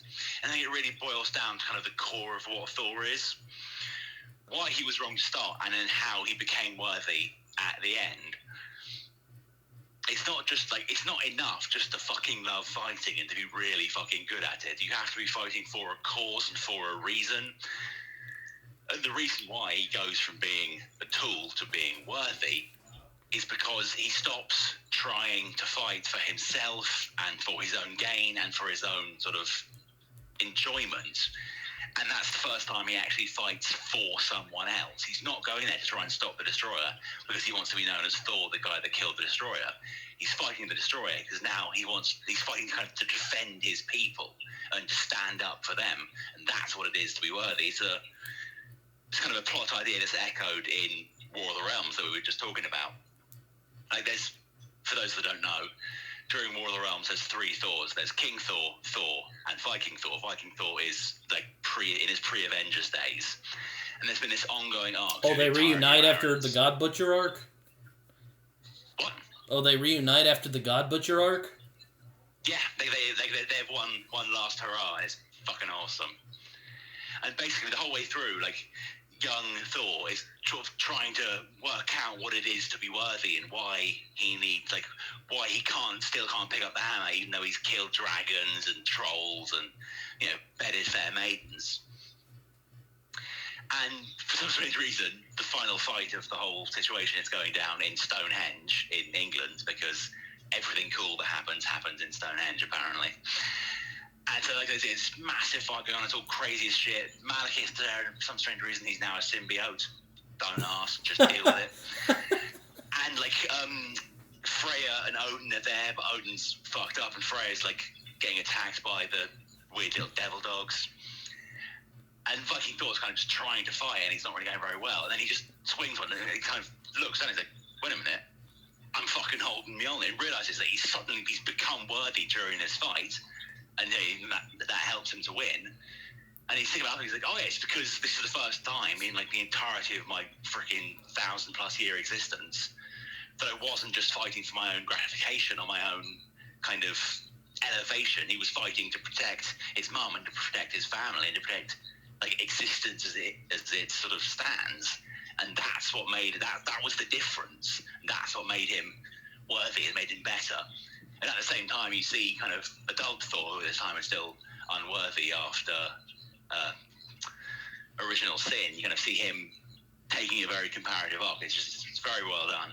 And I like how that's echoed in this. It's like, it's the first time he's fighting to defend his new, in heavy air quotes, lady love and his old friends. And it's like, that's how you become worthy. You throw yourself in front of a destroyer to save your friends. That's how it's fucking done. Yeah, I wonder if Jason Aaron saw that scene and it just, like, his wheels started turning. And he's like, I'm gonna write about that, and he, like, did his epic Thor run. Stranger things have happened. Yeah. Though, oh god. Okay, so after that awesome scene, kind of, I mean, it was goofy, but, you know, it was fine. It was fine. I agree with Taheg. Oh, hello, Mom. She was talking. So he gets his stuff, defeats the destroyer, and goes over the Foster. And this line is always just stuck with me. I'm just like, ugh. And she's like, I hope you don't mind the look. And she's like, oh yeah, it's a good look. It's like, shut the fuck up. It's just the one I thought you were going to, not the one I thought you were going to say. Oh, which what make me almost die of cringe. What was it? What line was that? When he thaws up and he's like, oh, this is Am, and she looks and goes, oh my god, no, shut the fuck up. Oh yeah. No, stop it. That is the worst possible thing you could have said in this situation. I get it, it's a play on words because he's your god, because he just, you know, we all know what he did, but still, stop it. Oh my god, she was thirsting big time. Oh yeah, and then we get bombarded with more bad action after this. So you can kiss goodbye to the good action scene. Yep, that was the last one. Sorry. So after Loki just kills Laufey for no reason, or actually he does have a reason. His reason is that he wants to use Laufey's attempt on Odin's life as an excuse so he can destroy Jotunheim. Because he just wants to destroy Jotunheim for some... Even though he said it was a bad idea earlier, he's going to destroy Jotunheim. And then maybe, you know, gain Odin's approval. Because that's what he really wants. Yeah. I think he's doing it so that... I think at this point he really thinks he's going to be king. And he's like, oh, if I start my reign by being the slayer of Laufey, that will make the Asgardians accept me. Even though, you know... Laufey was only here because I let him in, but I won't tell them that part because that makes me look less heroic. So I'm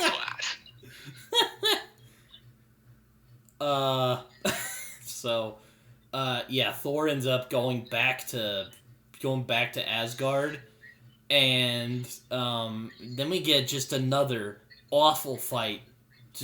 It's not badly choreographed, but you can tell that these two are just well, Chris Hemsworth's fine, but you can tell Tom Hiddleston is just not savvy with fight scenes yet. He's just not built for it. No. Well, that's the thing. He was better in, like, Ragnarok. That's probably because he had better, blocking in that scene. But, he's better in that. But then again, it's 6 years later, so, there you go. Yeah. He's had time to train and kind of... Sorry. He's had time to kind of train and get used to a bit of stage combat. Plus, he's not using a freaking spear. He's using his knives, which he's much better at, 'cause he's just kind of darting in and out and stabbing people and throwing shit. Yeah, he's just kind of, like, swishing the knives around, like... It's like he watched the... It's physical. It's like he watched the raid, and then he's like, I'm gonna try and do that. And then, he did it badly. He did. Hemsworth is fine. He's actually not bad when it comes to action sequences. I just hate that fucking battle from earlier. Ugh. Hate it. We noticed. Hate it. So bad. Anyway, so they fight, and it's not good. And, like, fucking Hemdall's standing there. He's like, oh, I guess I'll step out. Isn't he a ice cube at this point still? I can't remember. No, it's Idris Elba. He's in all the Thor movies. No. Isn't he an ice cube at this point? Loki froze him earlier. Oh, God, yes. Still frozen. Oh, yeah. It's not ice cube, for fuck's sake. I forgot about that. I forgot about that. I haven't. You can tell how long it's been since I've seen this. How did I forget about? I feel like such a doofus now. I was so confused until you thought, like, oh, Ice Cube? Oh, the actor Ice Cube? But I was like, what? I didn't know he was in this movie. Oh man, if he were, it would have been a much different movie. If Odin tried to they tried to, he's like, you ain't going down there. And he snarls at them, and they all run away like bitches. We're at a very dangerous path at this point. We need to just change the conversation stat. That was a bad. Start coming up. That was a bad Ice Cube impression. I hope he doesn't fireball my house. Yeah, just imagine if Ice Cube was in it and he starts singing "Fuck the Asgardians." Better. So that would make for a solid fight scene, as Thor's, hammer smashing some Jotun. They're supposed to be the war gods, isn't it? They literally have a army of female fighters. What is this action? I don't know, man. So bland. It's so devoid of style, Yeah. And somehow I think it feels devoid of any real stakes, because both, even though 5 minutes later Loki's falling off a cliff dying, we know this is Thor and Loki. They're going to come back no matter what happens. So this is meant to be the climactic final battle, and we just get some very dodgy wire work and a fight that has no stakes to it, because we know how it's going to end from the moment the first attack is swung. Yep. So what's the fucking point? Yeah, it's like Loki's his archenemy. Yeah. I would have much rather had a much longer fight against the Destroyer, and then just a kind of token, war of words or whatever against Loki. Because Thor versus Loki, I know it's Thor versus Loki, but not the time or place for that, in my opinion. God. So, in another just fucking groan-worthy scene, Odin awakens, and in one of the laziest uses of Deus Ex Machina, decides to prevent the brothers from falling into an abyss. Because, they end up they break the Bifrost. Yeah, they did that. And, that was really dumb too. And, the CGI looks fine, but aside from that, it is so stupid. It is so melodramatic. And he's all like, I did it for you, father! And then Anthony Hopkins just gives him a look like, no, son. And he's like, fuck you! And then he falls into the abyss.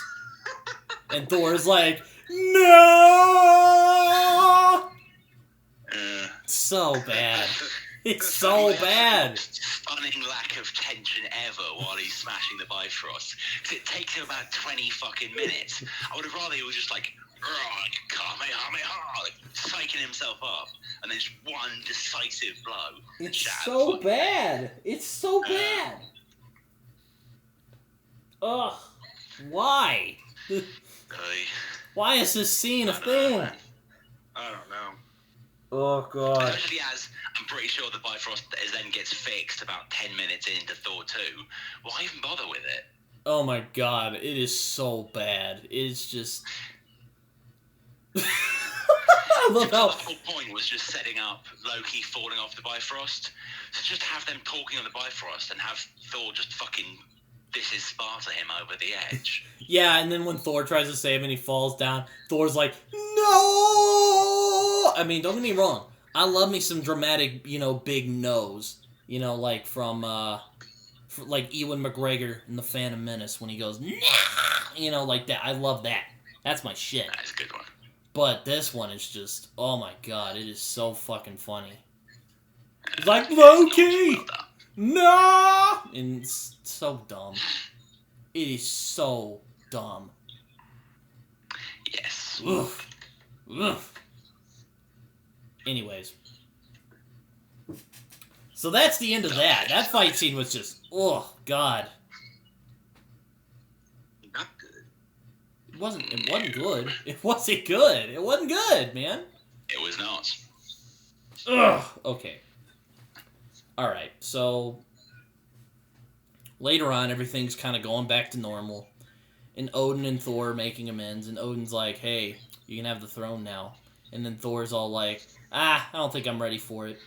And then it just makes me go, then why the fuck did you give it to him?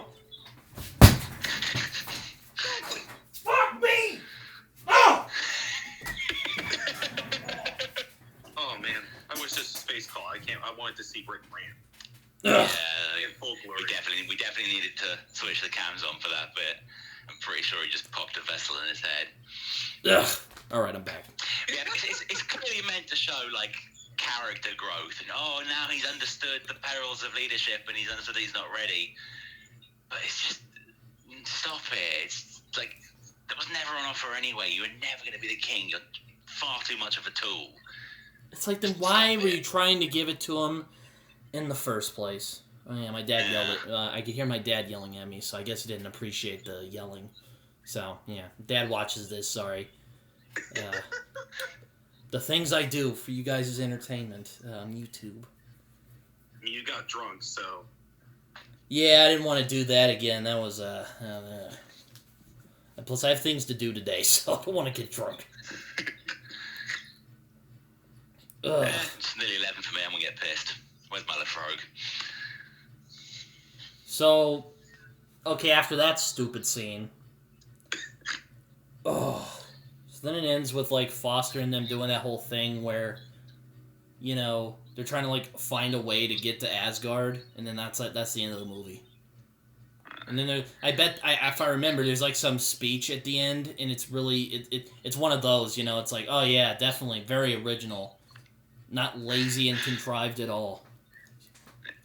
It's not the best. It's a solid last, like, you can see what they were trying to do with the kind of the closing speech. But it doesn't really work. I'm sweating. Not quite Count of Monte Cristo. So, yeah, I'm sweating. So, that's fun. Oh, yes. In Marvel fashion, there's always a post-credit scene. And the scene... yes, it's a good one. Is, I actually like this scene. Selvig, I guess S.H.I.E.L.D. thought he was interesting for some reason. Because they bring... He gets brought to a S.H.I.E.L.D. facility. And Nick Fury's there, played by the great Samuel L. Jackson. The L stands for motherfucker. Yeah. Hell yeah. He opens a briefcase and he shows, it's the cube from Captain America Winter Soldier, First Avenger. Oh, cool. And he's like, hey, could you study this possibly eldritch, possibly beyond comprehension thing? And then Loki shows up randomly and is like, hey, maybe you should agree to that. And then Selvig is like, yeah, I think I should. And that's the end of the movie. Yeah.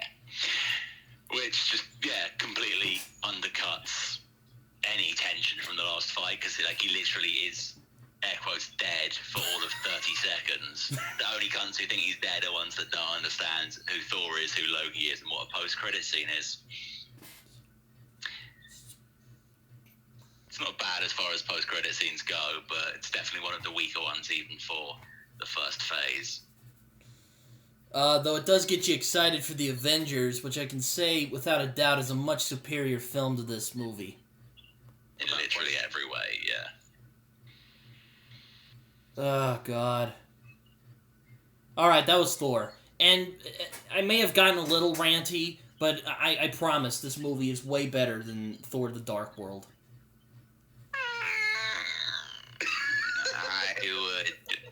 I still say it's the weakest of all three Thor films. Like, yeah, this film is stupid and it's cliched, but it's not, like, terrible.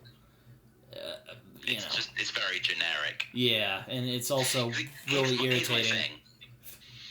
Thor is a fairly well-made but incredibly generic film. Dark World is a quite badly made film that tried to do something different. I give Dark World points because it tried and failed, which is better than not trying and succeeding, which is what Thor did. That's fair. You know what? I'll give you that. Still don't like the Dark World, but again, I'll save that for next week. Yeah, we will discuss this more in depth next time. Oof. This movie is just, it's basically Diet Lord of the Rings. It's like Kenneth Branagh was like doing his Shakespeare thing, and then he saw Lord of the Rings. He clapped his hand and was like, I'm gonna do that, and he did it not great. Mm-hmm.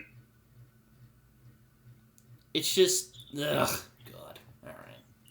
You have to wonder though, if this film had been hugely successful and been, we would have been a $1 billion film, but if it had been like the highest grossing of all the Phase 1 films, would Phase 2 have then been all kind of melodramatic and Shakespearean? If it had more personality, I think it might have been a lot better.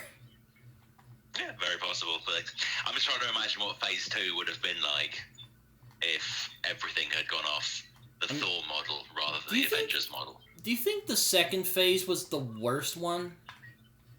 No, the second phase was the best one. Oh, the second phase. I'm an idiot today. I'm so sorry. I don't know what's wrong with me today. I'm just not on my A game right now. That's fine. Just... oh, God. Too early in the morning for you. It's not even that early. It's like 4:45 in the afternoon. Oh yeah, you just fucked then.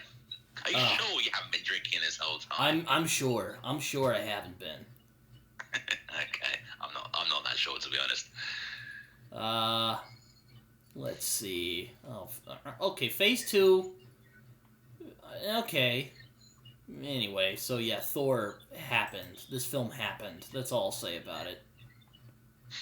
It's a film that feels like they just made it because it felt like they had to. Yeah, it's like there's no personality. There's no nothing to this. It's just like, here's a movie. We'll make it the best we can. It's the bare minimum of a good movie. It is the definition of an origin story. The only reason this film exists is to introduce Thor and Loki. It has no story to tell. It has no message to put across. The only thing this film says is, hi, see that guy there with the big muscles and the crap eyebrows? That's Thor. He has a magic hammer and a shitty brother. And a fairly shitty dad. It doesn't have oomph. It doesn't have oomph like Shang-Chi or Guardians of the Galaxy or the Avengers in terms of like origin, or Captain America the First Avenger in terms of like origin movies. In terms of an origin movie that introduces the prince of a hidden and vaguely magical society, comparing Thor to Black Panther, Oh, Black Panther is superior to this wins film. on literally every level, except possibly antagonist, and even then, at a push, it's a draw. Oh, I'd say Black Panther is superior to this movie. Except for, like, the final act is kind of dumb, but aside from that, it's really... I think Black Panther is far superior to this movie. Just goes to show what happens when you get a writer and director that kind of understands the situation. Who, cares and, like, wants to put some oomph into it. I totally forgot about Black Panther. God, I'm just not on it today. Great fucking flick. But yeah, Thor. Very worried about Wakanda Forever, though. Oh my god, me too. Me too. Ugh. Like, apparently we're getting a trailer pretty soon, but what the fuck's gonna be in it? I know. I don't know. A part of me is just like they shouldn't have made it, but at the same time, it is what it is. They already wrapped the production, so I wonder how they're gonna do it. How they're gonna write T'Challa out of it. I don't know. It's gonna be tough and it's gonna be rough. But Jacob, what did you think of the rest of Thor? Did you think it was just the most mind-blowing, complex, great stuff ever? Gives Winter Soldier a run for its money? What do you think? Oh yeah, it tops Winter Soldier on every level. The action is creative, well crafted. The performances, Oscar-worthy. Well, the performances are solid, but the Dutch angles are so well done. No, they're absolutely abysmal. Ugh, God. But no, Dutch angle, it's a Dutch oven. Yeah, exactly. But yeah, Thor is the most middle of the road, most generic, basic, and formulaic MCU film. It was a major letdown in comparison to, like, other movies of its type. Ugh. I don't want to talk about this anymore. I want to talk about some other news that's been going on. I've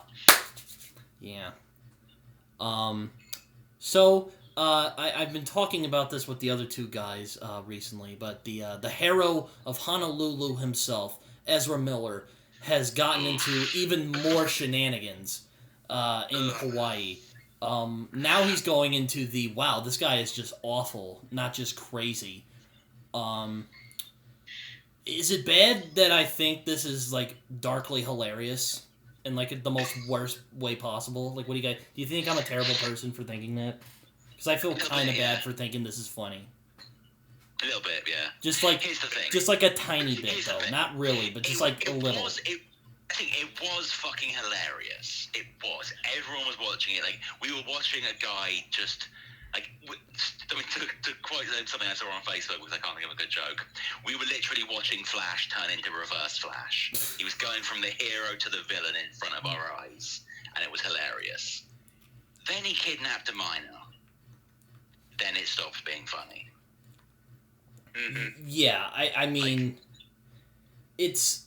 Oh, God. I don't know what to even say about this whole thing. I mean, in a really dark, messed, fucked up way, I kind of think this is funny. Because you hear... it's just like, it's bad. It's really bad. This is awful. I do not condone any of the actions committed by this person. It's not even a man. He's like non-binary or something. I don't know. He's there. So, it's just, this is just, irony is on the peak level right now. Because Ezra is clearly very ill and needs help and doesn't seem to want it and is dragging the entirety of Honolulu down with him. Oh my lord. And, yeah, it's quite interesting, just the absolute radio silence from his castmates. Like, given how they've established whole platforms on the relationship between accountability and entertainment. I know, right? Yeah. I'm surprised there's been no talk of this. Like, they have a cast member who is literally committing crimes, and it's radio fucking silence. God. Okay, the DCEU, just Warner Bros. Warner Bros. Baby, I love you, but you got to stop now. It's time to stop, Warner Bros. You gotta take the signs. You have to see the signs on the wall, man. Just please, you have to stop now, please. Yeah, just pull the plug already. It is brain dead. It's a corpse that you are dragging out and just poking it with a stick. Just if you leave that corpse out there long enough, Ezra Miller's gonna fuck it. Yep. It's this Amber Heard shit. Now Ezra Miller is just imploding in front of our very eyes. It is just... It is so bad. Oh, and what are you getting from the, Snyder fans who are all mad at Joss Whedon? Fucking nothing. That's all you need to know. Yep, I'm angry as well as I am... What it means to the cast on set is a career-ending offence, but supplying drugs and then kidnapping a minor is not newsworthy. Oh yeah, grooming a minor. It's fun. He's just troubled. That's it. He's just troubled. Yeah. Oh, they're just troubled. Yeah. This whole thing is just fucking... I'm not even gonna waste my breath. It's just like, just let this fucking end already. It's just like... And there are many people who are defending this. One person in particular, I won't name him here, but it's just stop already. Just pull the fucking plug. Oh, but the Warner Bros. They're replacing everyone, so it's all gonna be fine, guys. It's all gonna be fine. It's gonna be great in like a couple of months. Stop.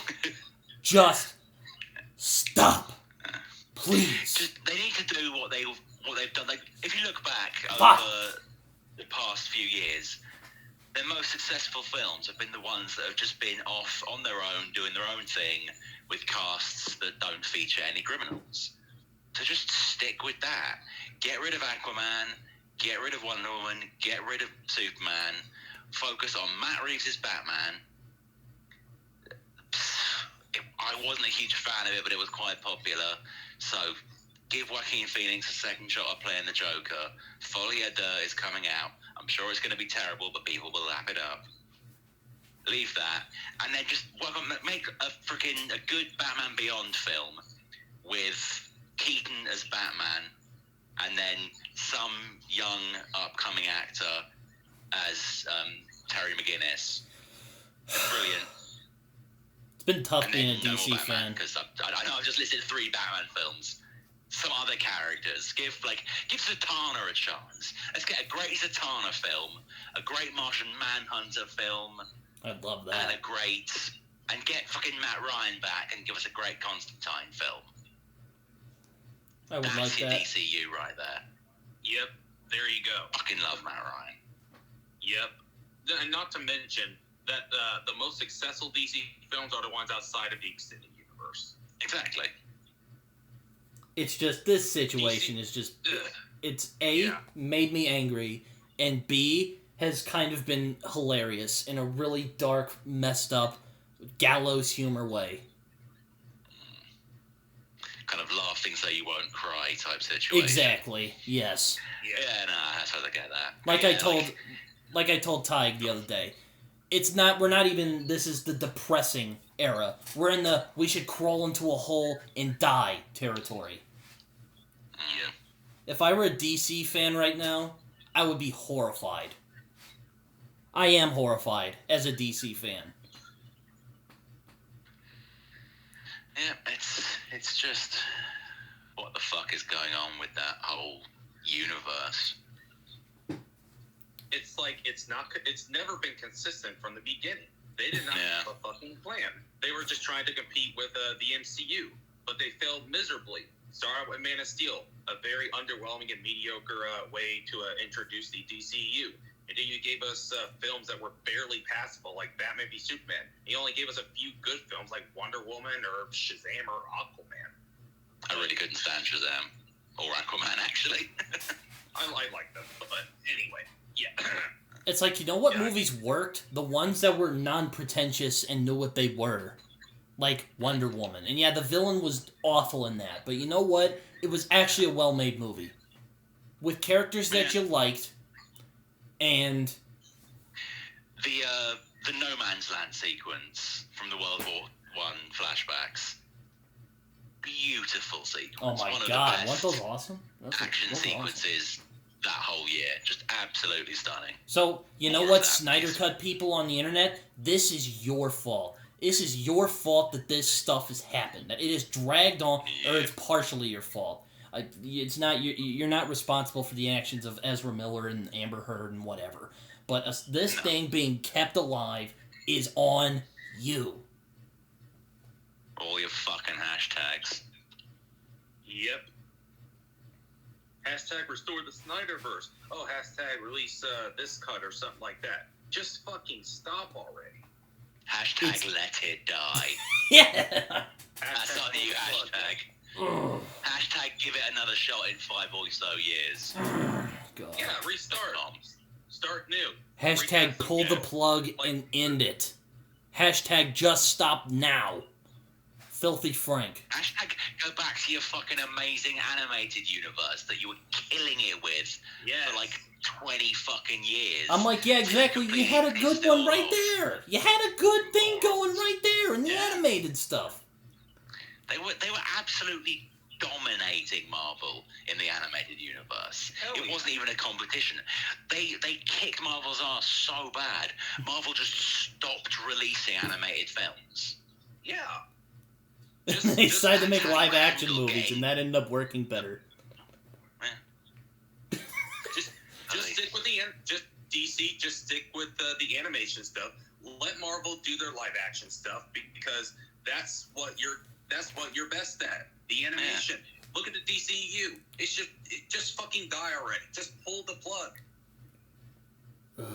Okay. But keep Matt Reeves' Batman trilogy because that film was fucking amazing. Hell yeah. Oh, yeah. Focus on that. It's just, it's depressing. Just put Matt Reeves in charge of your whole universe. I want to crawl in a hole now and just cry. That's how bad the situation has gotten. It is Chernobyl levels of radioactive. It's just pull the plug. I don't care about if they're firing everybody. I don't care if they're firing Hamada. Just stop this now. Please. Ugh. They do need to fire Hamada, though. Yes, they do, but that's beside the point. He's just a symptom, guys. He's just a symptom. Ugh. Burn the whole studio to the ground and start fresh with people that actually give a shit. Exactly. Oh, God. They need, like, a Kevin Feige. They don't have a Feige. Exactly. No, what they need? They need a fucking Favreau who does not get enough credit for his work in the early Marvel years. And Star Wars. Somebody in charge who actually gives a shit. Yeah. Yeah, like, well, they did. They had Jeff Johns, but he didn't fucking help with anything. But it's his fault. Even though he knows what he's doing. And, he might have done some shady stuff as well, but they haven't been able to prove it yet. If you could get someone that has the kind of passion and commitment of Jeff Johns without all his fucking baggage of all his Jeff Johns-ness. So someone like Jeff Johns, but there isn't Jeff Johns. Fuck off. That would be great. Someone like Jon Favreau. Yeah, something like that. It's just... I don't want to talk about it anymore. I just wanted to get that out of my system, Because... Fair enough. I feel kind of bottled, because if I, ranted on Facebook, I'd get I would not hear the end of it. I don't want to deal with that. And you guys know what I'm talking about. Yep. Snyder fanboys.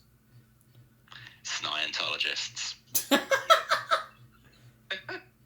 What's some other news that's been going on recently? Oh, there's one thing that just recently been announced that I'm excited for.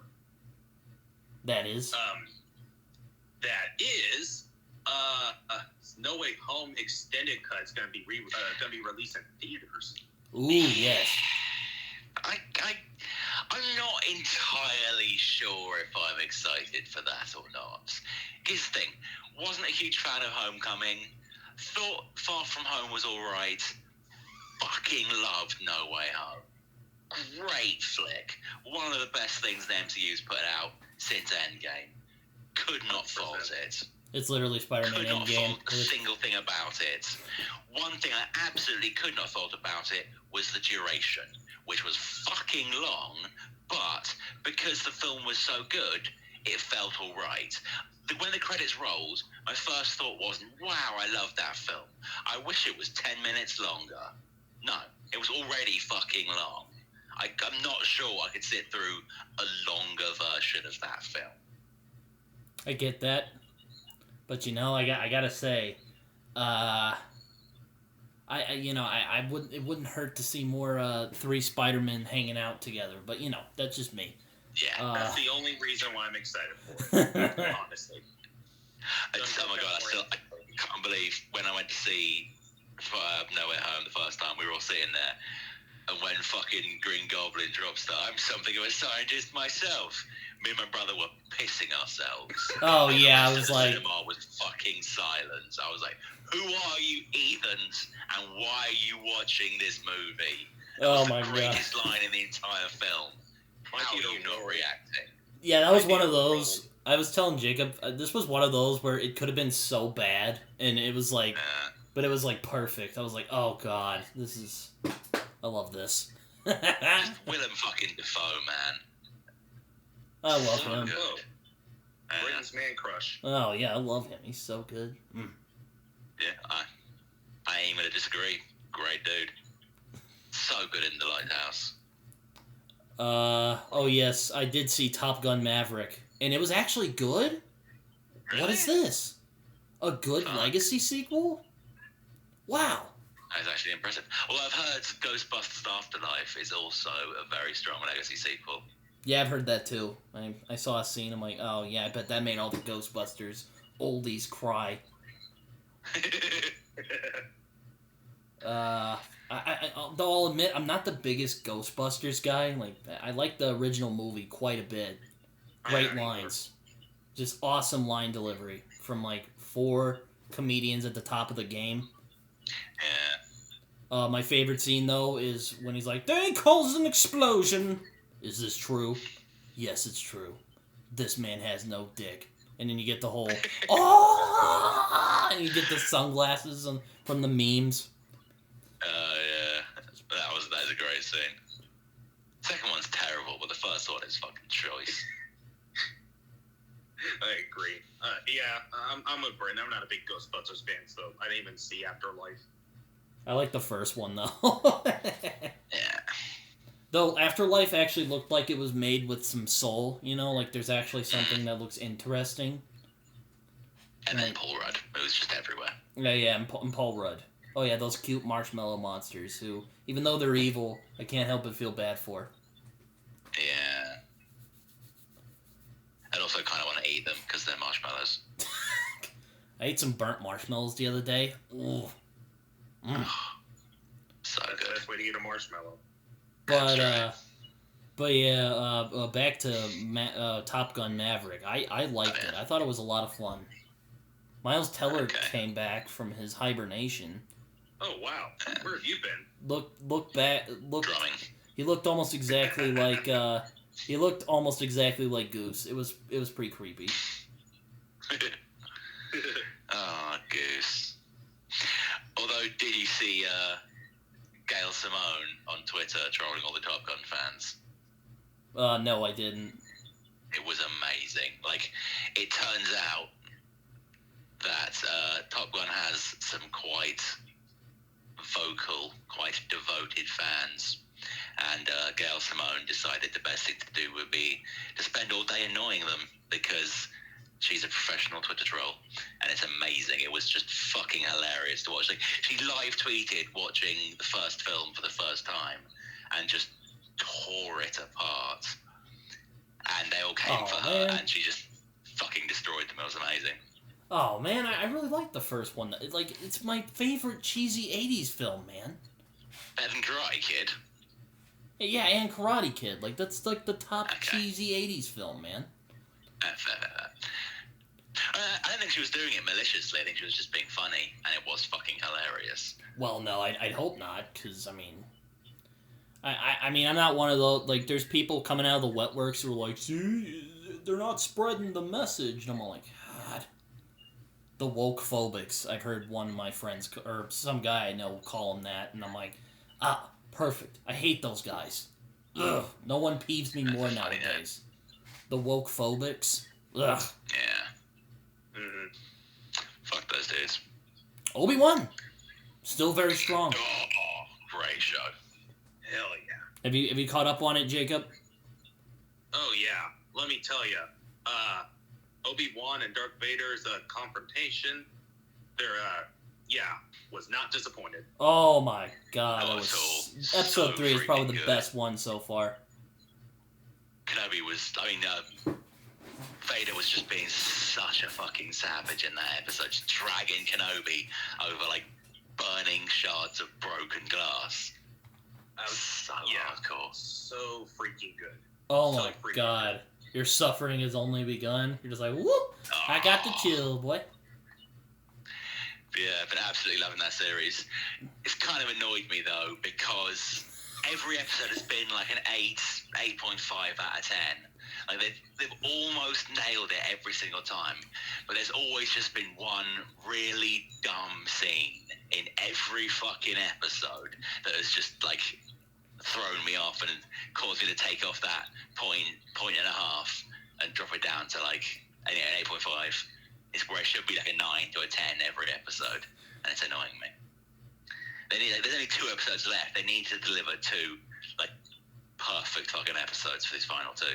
Episode 4 was a lot of fun as well. I liked seeing Vader just storm in like a monster and just pimp choke Reva out. That was fun. That was good, yeah. I nothing against Moses Ingram. She's doing a good job. But that character, whoa, she's so hateable. So, good job, good job, Moses Ingram. And sorry about the racial abuse. Not all of us Star Wars fans are, we're fine with you. Could have phrased that better, but yeah. That sounded bad. That sounded bad. It did, yeah. But yeah, the Phantom Menace has reared its ugly heads once more, and just from the bottom of my heart, I want to say to all of them out there, fuck you. You're ruining everything. I hate you. Stop shooting the franchise in the foot, please. You're rocking it. Keep doing what you're doing. And to whoever choreographed the hallway fight in Kenobi Episode 4, I want to say, will you marry me? Oh, yes. Fucking amazing. Oh, that was so awesome. Good. That was boss. Yeah, and the best thing is, this is now our 3rd, I believe, hallway fight of the Disney Plus era. We had Vader being a fucking savage in Rogue One, just tearing people apart like a boss. We had Luke in Mando Season 2 finale, just weaving down the corridor, slicing people up, and finishing off with a fucking force crush like a boss. And now we've had Kenobi, who was like, why hallway fight when you can have the hallway come to you? Just planting his fucking feet, full Sarasu style, and just letting them all bounce off his impenetrable defense like a true master of Form 3. It's like the way they've had all the fights mirror the characters of the people doing them. It's just, so freaking good. I can't. I can't wait for more. I will. Next episodes are just as good as the previous. Though I will say, Ice Cube's son doing the whole Rogue One, I've been fighting this war since I was 6 years old moment was pretty annoying. But aside from that, it was a pretty strong episode. Stormtrooper getting knocked out by a freaking barehanded slap. Oh yeah, the two eye roll. That was good. Yeah, that was like, oh my god, what was that? Superb episode. Yeah, the choreography in this show has been kind of on and off. It's either been like kind of bad and just like really good. There's no like in between. Like that Leia chase in episode 2 was just, oh my god, what was that? Disappointing. Yeah. From the great Kevin Sorbo from Hercules. Yeah. Disappointing. Someone got that. Although he's apparently a bit of a mental now, which is a shame. Oh man. He's gone full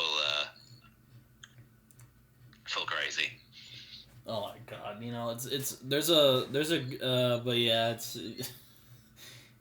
Though I still think it's funny that Flea showed up out of just everybody. Flea, he's like, oh, I'm in Star Wars now.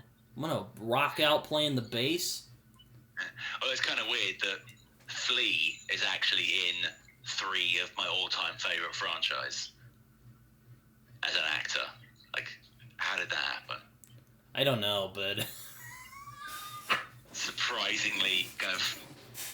It's just funny. It's just funny. It wasn't bad. I just thought it was funny. It's like when Werner Herzog showed up, and apparently I'm like, why the hell did he show up? And it's like, apparently he liked the puppet, didn't care for Star Wars, he just liked the puppet, so he decided to act in it. Fuck it, why not? It's like, what is this? It's like when he was in Jack Reacher, like, years ago. I'm like, what's he doing in this movie? He's reached the point where he can just do what the fuck he wants. Or that Rick and Morty episode where he's talking about dicks. You're just like... Yeah, that was probably the weirdest one so far. How'd they do that? Oh, jeez. But, yo, Obi-Wan Kenobi has been pretty good Star Wars entertainment. It is not disappointing to seeing Ewan come back. Yo, that fucking point when he just takes out those 2 stormtroopers in the dark.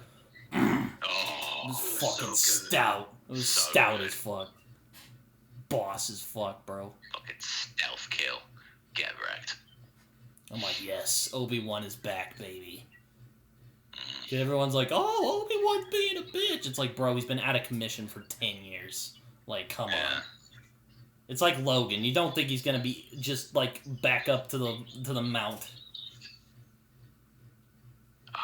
Can't wait to see what these next 2 episodes. These next 2 episodes better be the best shit ever. Like, I'm.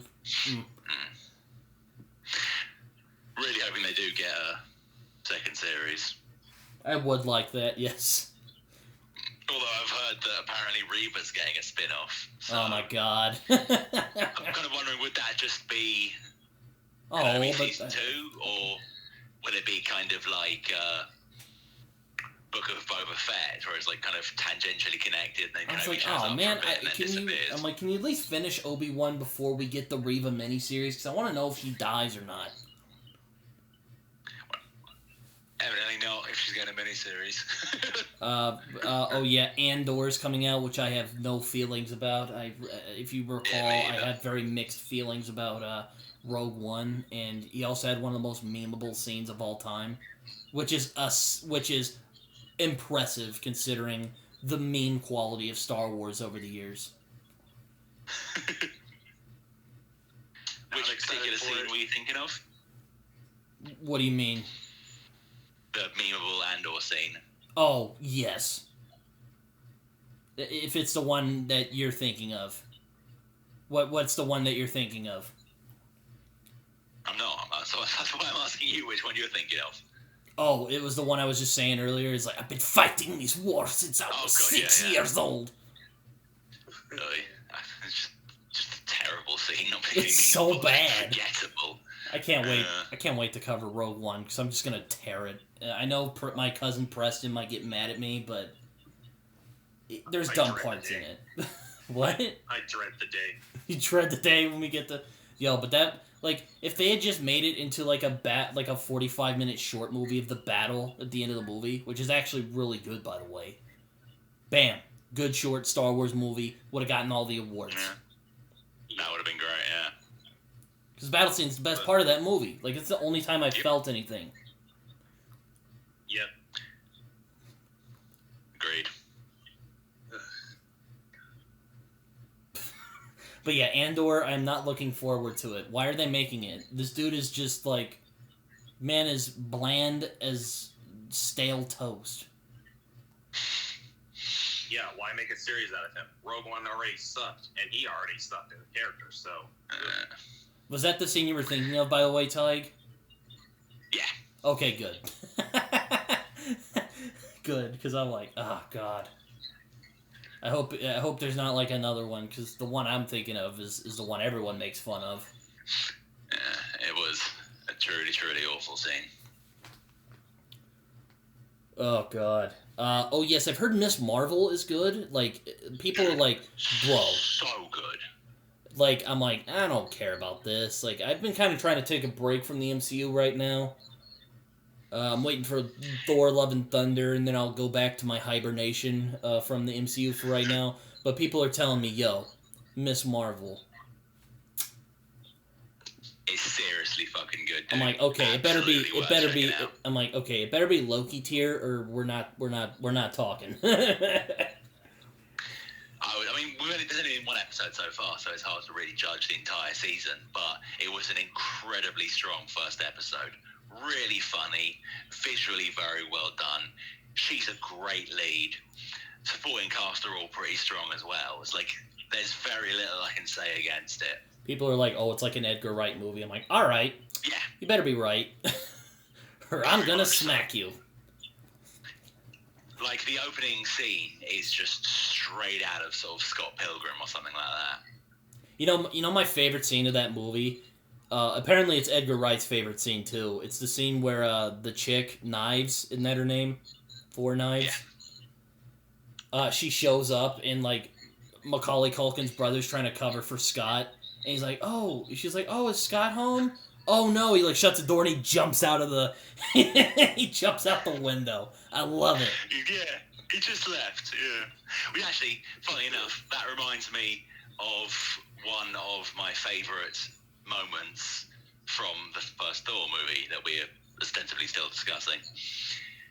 Thor had his big... Coulson rocks up, okay. And proving once for again that Coulson has nods of vibranium. He just walks up and goes, Dr. Blake. Come on, man. Like, we all know he was lying to you. Like, you don't need to directly fucking call him out like that. Just the way he delivers that line. Pure quality.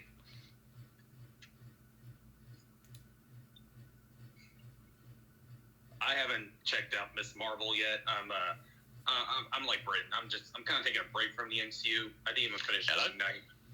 I didn't finish Moon Knight either. I haven't finished it yet. Yeah, I've been overwhelmed by all the stuff Marvel has thrown at me, so kind of taking a break for a while. Yeah.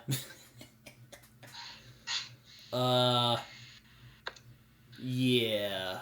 Let's see. What else has been going on? We talked. What?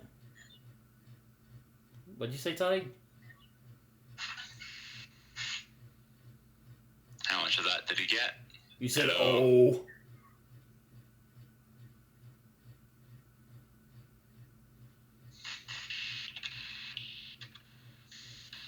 Taheg, you alright? Sounds like you're cutting out.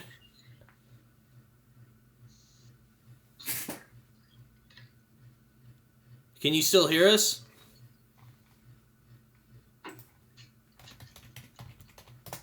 Hold on. Jacob, can you still hear me? I can hear you. I guess Taheg's kind of cut out for a sec. Hold on.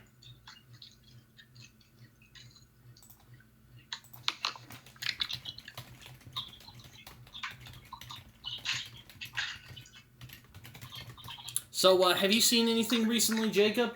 Just been... I actually rewatched How to Train Your Dragon 1 and 2. Oh, yeah, what do you think of that? Oh, I love them. Like, definitely one of DreamWorks' better movies, I would say. Yeah, because DreamWorks as a whole, not very good. They've only made, like, a few great movies, like Shrek, the first two Shrek films, or the Kung Fu Panda trilogy, or Rise of the Guardians, but... Oh, Taheg back? Taheg? Can you hear me? Alright, now we can hear you. Can you hear us?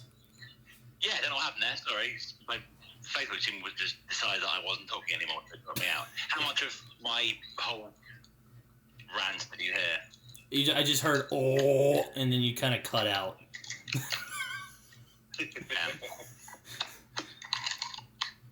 Sound like you're about to go off, and I'm kind of sad you I didn't hear it. Yeah, I did. It was really interesting and fun. And well, what were you ranting about? I can't actually remember. Oh my god. we talking about? I can't remember. We were talking about Thor, and then you were like, oh yeah, I was like, what else is going on in the movie world right now? And you were like, oh, and then that was it. Also, did you hear my bit about the best line in Thor with yes. Phil Coulson? Yes. Okay, yeah, that was about where it ended then. I think. Jacob was talking about How to Train Your Dragon. How was that? Oh, yes. I rewatched 1 and 2. Still have yet to see 3, but I love the first 2. It's some of my favorite DreamWorks films because DreamWorks as a whole, they're not very good because they've only made a few really great movies, like the first 2 Shrek films or Kung Fu Panda, the Kung Fu Panda trilogy. Rise of Guardians or Megamind for me personally, but How to Train Your Dragon 1 and 2, great films. Kung Fu Panda is so underrated. I rewatched it with my cousins the other day. It's so good. So good. I'm like, why didn't I appreciate this when I was younger? I was an idiot. I was like, oh yeah, that was alright. And then I'm like, yo, these movies are, like, pretty tight. What was I high on when I saw this movie?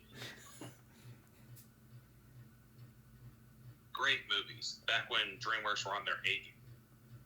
Oh yeah, when they weren't making, like, Shrek sequels, and they were, like, getting more uninspired. Ugh. They only made, like, a couple of, like, very underrated films. Like, I think Megamind's criminally underrated. Yeah, I think Megamind's a good movie. I feel like people really kind of underestimate that film. I've always really liked it, and I still really like it. Oh, Lord. Taheg, have you seen anything else recently aside from rewatching Thor and all of its glory? Not particularly, no. I've watched a lot of fairly shit things. I think that's really standing out as particularly worthy of discussion. I'm watching The Boys, which is spot on. Great show. Oh, yeah, I texted Taheg the other day, and I was like, oh, somehow The Boys returned. Because it was almost like it just kind of dropped out of nowhere, because I thought it wouldn't come out that soon.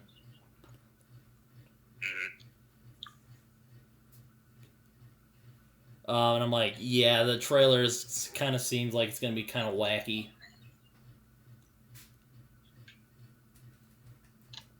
Second season got spoiled for me, so I was kind of mad about that. But aside from that, I think The Boys is very good. I've just been kind of lazy recently.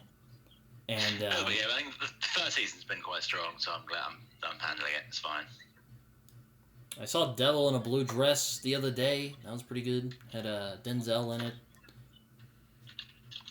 My man, you know. Denzel. I got my new podcast up and running. My friend Curtis was on last week. That was fun. Or this last Friday. It was a lot of fun. Nice. Hope my buddy Luke will come on this upcoming week. So that should be fun. I still need to talk with him about that. Then I got a filmmaker friend of mine I'm going to be talking to next week. So, yeah. You know who I would suggest bringing on if he's, like, available? Carlton? No. Well, he's definitely one, but Calvin Law. Oh, yeah. I would really like to get him on. He's really interesting. Wish I talked to him more. He's a really interesting dude. Indeed. I was about to say, I'd also get Raymond, because he's also really fun to talk to. Oh, yes. I can't wait to bring him back on for Fallen Kingdom. Oh, God. I don't want to watch that movie. Well, too bad. You are. Speaking of that, Dominion came out. Jurassic World. Not seeing it. Who asked for this? Apparently no one. It's flopping hard. It's the lowest rated lowest one. rating of... Yeah. Okay, it literally couldn't be any worse. Oh, yeah. I mean, I didn't bother seeing the second one. I saw the first, Jurassic World, and thought, this is a film which does not need to exist. And then they made like 5 more, and I was like, no, just stop it. You know, you are literally reviving a dead series where the point of the series is sometimes things should be left dead. Yeah. Yeah, me and Raymond were discussing about it, and we both agreed like they should have just left it with the first one. and not make any more sequels because they just feel so unnecessary. They just feel like simple cash grabs, like the Jurassic World films. And it's like, how can you get any worse than Fallen Kingdom, which is already an abysmal film? Ugh. Oh, so freaking bad. Horrible. But Dominion, I'm not seeing it because it doesn't look good. And from the reviews I'm reading so far, seals the deal for me. It looks like a polished piece of crap. Exactly. I don't want to watch it. I don't want to look at it. I don't want to do nothing with it. I like the first one of the Jurassic movies, and that's it. Yep. First one is an absolute classic. Oh, what were you saying, Jacob? Basically what Ty said. First one's an all-time classic. Second one I actually quite like. 3 sucked. Jurassic World, decent movie if you look at it as a blockbuster movie, a typical blockbuster movie. But if you look at it as a Jurassic Park movie, disappointing. Doesn't need to exist. Fallen Kingdom. Whew. I heard that movie's bad. I don't want to watch it, and Jacob really wants me to watch it so he can rip on it with Raymond. It's like Fant 4-stick. I'm waiting for that day so Jacob can just unload on it. Oh, seriously, that film is so fucking bad. Yeah. Shit, many people on there. Just hear me go off on that film. Like I think I might need some cough drops. As Al Swearingen once said, it's a malignant fucking tumor. Exactly. He's not wrong. Well, he didn't say that about the movie. He just said that in like one of the Deadwood episodes, and I think it's appropriate in this case. It sure is. Ugh. I don't want to talk about Fant 4-stick. I am waiting for that new Fantastic Four movie, and I'm crossing my fingers. I'm like, God, it can't be any worse than the ones we've gotten so far. Oh, don't tempt them. Don't say that. Don't say that. It'll make me feel worried. But no, I'm telling you, we've got John Krasinski as Reed. Now we have to get Rainn Wilson as Doom. Oh my God. Ooh, that's actually a good choice. I know, right? So Dwight can annoy him on a multiversal level. Yeah. They can have prank wars on... Throw in Jenna Fisher as Invisible Woman. Maybe Brian Baumgartner as The Thing. Totally works. I'd get that dude... Nunez as Human Torch. I'd get that guy from Top Gun Maverick who played Hangman as Johnny Storm. I think he'd do really good in the role. I don't know who that is. Oh, his name's like Glenn Powell or something, and he was like really good. I'm like, wow, that guy could be a really good Johnny Storm. Alright, that works. I was mostly just going for the cast of The Office as Fantastic Four, but your way works too. Oh my lord! Do you really want prank wars on that multiversal of a level? Absolutely, that's literally all I want. I wonder if they'll make like an Office movie called Office: The Multiverse of Madness. And it's just a bunch of Dwights and Gems having a just epic prank war.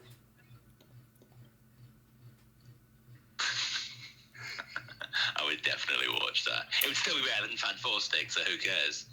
Oh my God, no! Anything's better than Fan 4-stick. Oh my God, no! But yeah, the only thing I'm hoping they choose very wisely on which director they pick, because I don't want them choosing. Because Peyton Reed was a supposed choice, which I was like, no, because look at the Ant-Man films, for example. Jesus. I heard they were circling Bryce Dallas Howard, who I would absolutely be okay with. That'd be very interesting. She has directed a few of the Mandalorian episodes. She has, and she's fucking nailed it. I know. Better than her father, I'd say, which Britton knows. He's my Zack Snyder. Yeah, Ron Howard. Yeah. Though I have to say, I think his worst movie is probably Far and Away. I hate that movie so much. Would you say it's far and away his worst film? Oh, yes, I would. I would say it is. What is that Tom Cruise Irish accent? Oh my god. Oh my god. It's such an insult to our state, Jacob. Yeah, they showed it at my schools, and I was like, "What the fuck is this?" I would advocate banning Ron Howard from the state of Oklahoma after that atrocity. I'm not even kidding. I don't disagree. Far Away might be my least favorite. He's banned from being an Oklahoman after that. Yes. Inferno is a close second. Ugh. Inferno. I gotta look this up. I totally forgot about that movie. Abysmal. The Dan Brown movie. Oh god, I didn't even see that because I hate Dan Brown's books. So Yeah. They're so bad. They're so bad. Ugh. God, so stupid. But hey, Bryce Dallas Howard directed a Fantastic Four movie. I'd be down for that. Oh, is she? for real. Hold on, let me see. It's not confirmed at the moment, but she's one of the names that's definitely circling. Okay, yeah, she's done some good Star Wars stuff, you know. She has. And I think the rumor I heard, I'm not sure if it's true or not, but I'd heard Krasinski and Howard were going to write. Howard was going to direct, and they were both going to produce together. Which, I mean, that sounds like a hell of a team to me. Oh boy. Oh yeah. Oh, I'd be down for that. Yeah. I'd also love to see her do a Star Wars movie, because her Star Wars stuff has been... Mwah. True. Although I've heard the next Star Wars film we're getting is going to be Taika Waititi's offering. Ooh, Which yes. It kind of feels like he's dangerously approaching saturation level in Hollywood right now. What do you mean by this? He's doing a lot, and it may reach a point where he starts doing too much. Yeah. Do not slander the name of Taika Waititi. I want him to maintain his level of quality. I know, I'm messing shit around. out. I'm messing Okay, around. good. I want to see his pirate show, though. I've heard it's really good. Yeah. Because I like pirates. Me and Jacob were talking about it last episode. Pirates of the Caribbean is underrated as all get at. Well, the first three movies are. The rest of them are shit. I don't know. I'd say it's rated the acceptable amount. The first film is an absolute irrefutable classic. After that, it just gets worse and worse. What? I love No. That Man's Chest. That Man's Chest and World's End are great movies. What are you talking about? They're good movies. They're acceptable movies. They're not as good as the first. What? Come on, Yeah, you it's can't true. beat the Kraken, man. Bill Nye is Davy Release the Jones Kraken!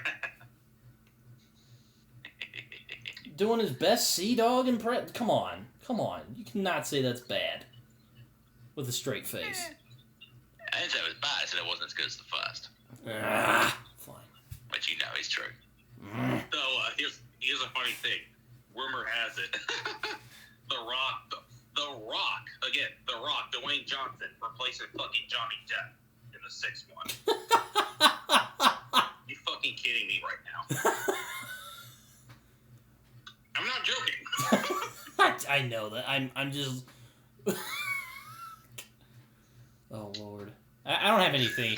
Speaking of that, Black Adam came out, and again, just back to my DCEU rant from earlier. Don't want any part of it. Can't bribe me back with, Diet Superman, who's kind of a dick. They catch some heat for saying that. What? But no, I did see a quick quote. I was on Reddit, and someone was like, "Oh, who would win in a fight between both at full power, Black Adam or Gore the God Butcher?" I'm rooting for Gore. yeah, clearly the original poster was not quite aware, because literally every response was, dude, Gore would fucking curb stomp him. Yo, but Love and It's Thunder, hilarious. I gotta say, Love and Thunder looks like a lot of fun. So, since Ty's on here, I gotta ask him about Gore the God Butcher's design. I know. Movies. I bet you've seen it. I know you avoided the trailers, but you had to have seen it. I have, and I'm not a fan. Me neither. Basically, it's a really cool design, but it is not a Gore the God Butcher design. No. It just isn't. It doesn't look like him. All black looks fucking terrible. Like, it makes me worry for this movie, because it's already the shortest film since like 2008 or something. They're trying to pack a lot in, and they've in not a lot of time, and I'm just yeah. He looks like Voldemort with a nose. Yeah, pretty much. And a really crap looking sword. Have you seen the memes with? Have you seen the memes of the? I'm sorry. Or he also looks like Balak the Nun from The Conjuring 2. Oh my god. Yeah, he does. You know, I think it's funny. There's that just picture of him where he just looks like he's constipated. Oh my god. It's just there have been some quality meme material out of that. They really have.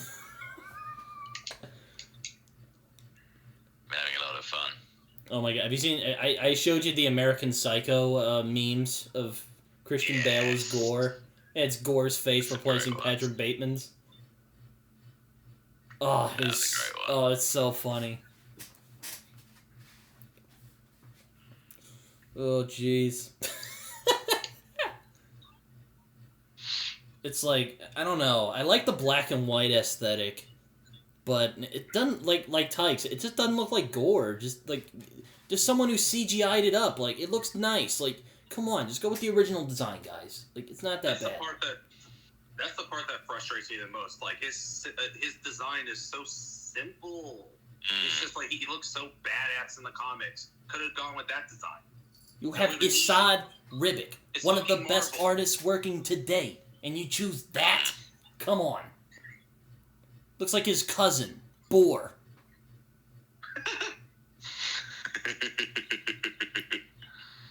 The God Fondler when he feels like it.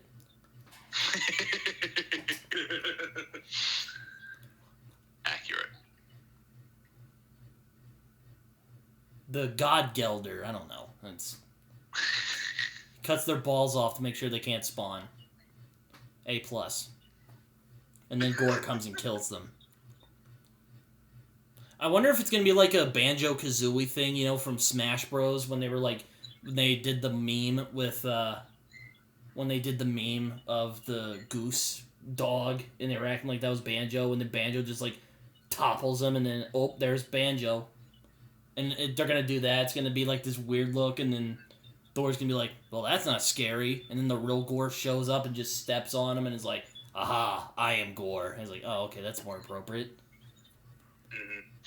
That would work. My one hope is that they're doing the whole kind of meets Gore early on, beats Gore, Gore comes back later, fucking ruins him thing, where that'll be like Gore's base design, like pre-All Black, and then when he gets the sword, that kind of changes him so he looks better, much better. And then that's my only hope, is that later, like maybe later on, he'll look more like Gore the God Butcher that we all know and love. Yeah, but as of now, not a fan. The design of it, if he wasn't Gore the God Butcher, I say he looks fucking terrifying. But since he is Gore the God Butcher, not a fan. I just think, God, what a missed opportunity. And I usually like practical effects more. I think it's more immersive when you watch a movie. But like CGI his face a little, it won't hurt. And look, I mean, Christian Bale's a good actor. I'm sure he'll do fine. Great actor. Oh, great actor, yes. Though I will say they're saying he's one of the best villains in the MCU, and I kind of snorted a little and been like, all right, I'll believe it when I see it. Because I loved Ragnarok, but I will say one of the lesser parts of that movie was the villains. Well, Carl Urban was cool, but aside from that, it was pretty underwhelming. Yeah, I'm just really hoping that if they do it justice, it will be amazing. But I'm just...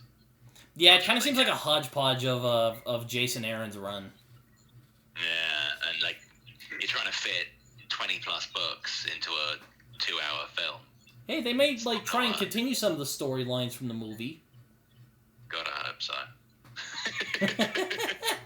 I wonder how Thor gets his new eye. That's the real question. Yeah.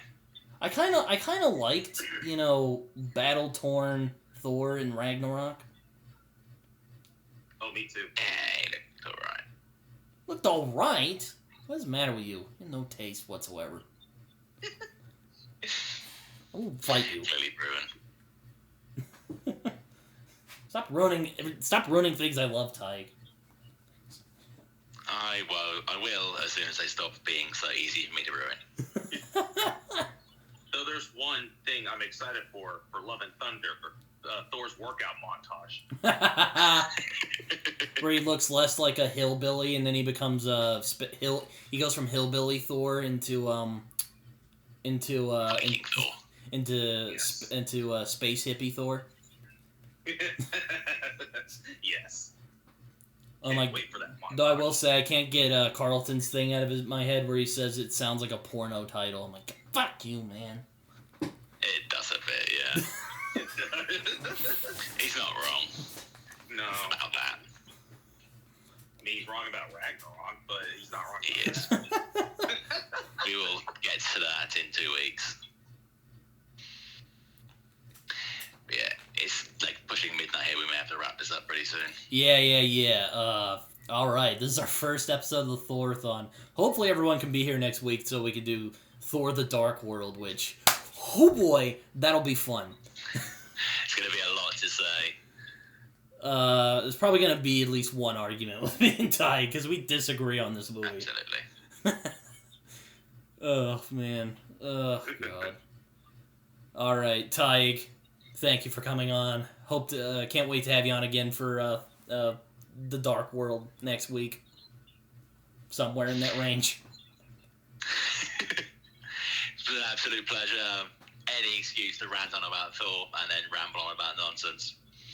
Thanks for having me, and yep, we should be ready for same time, same place next week to hopefully get our Dark World on. I can prove to you all that it's not actually the worst film in the MCU, even if it's not really the best either. All right, I'll hear your argument next week. What do you think, Jacob? Oh, I'm just gonna sit back and enjoy.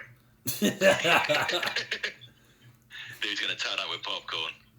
Oh yes, I'm gonna bring the popcorn. Sweet. Oh boy. So, yep, I've been Britton. And I've been Jacob. And we do it for the love of the movies. Yes, we do. Yes, we do. All right. Until the Dark World. See you guys later.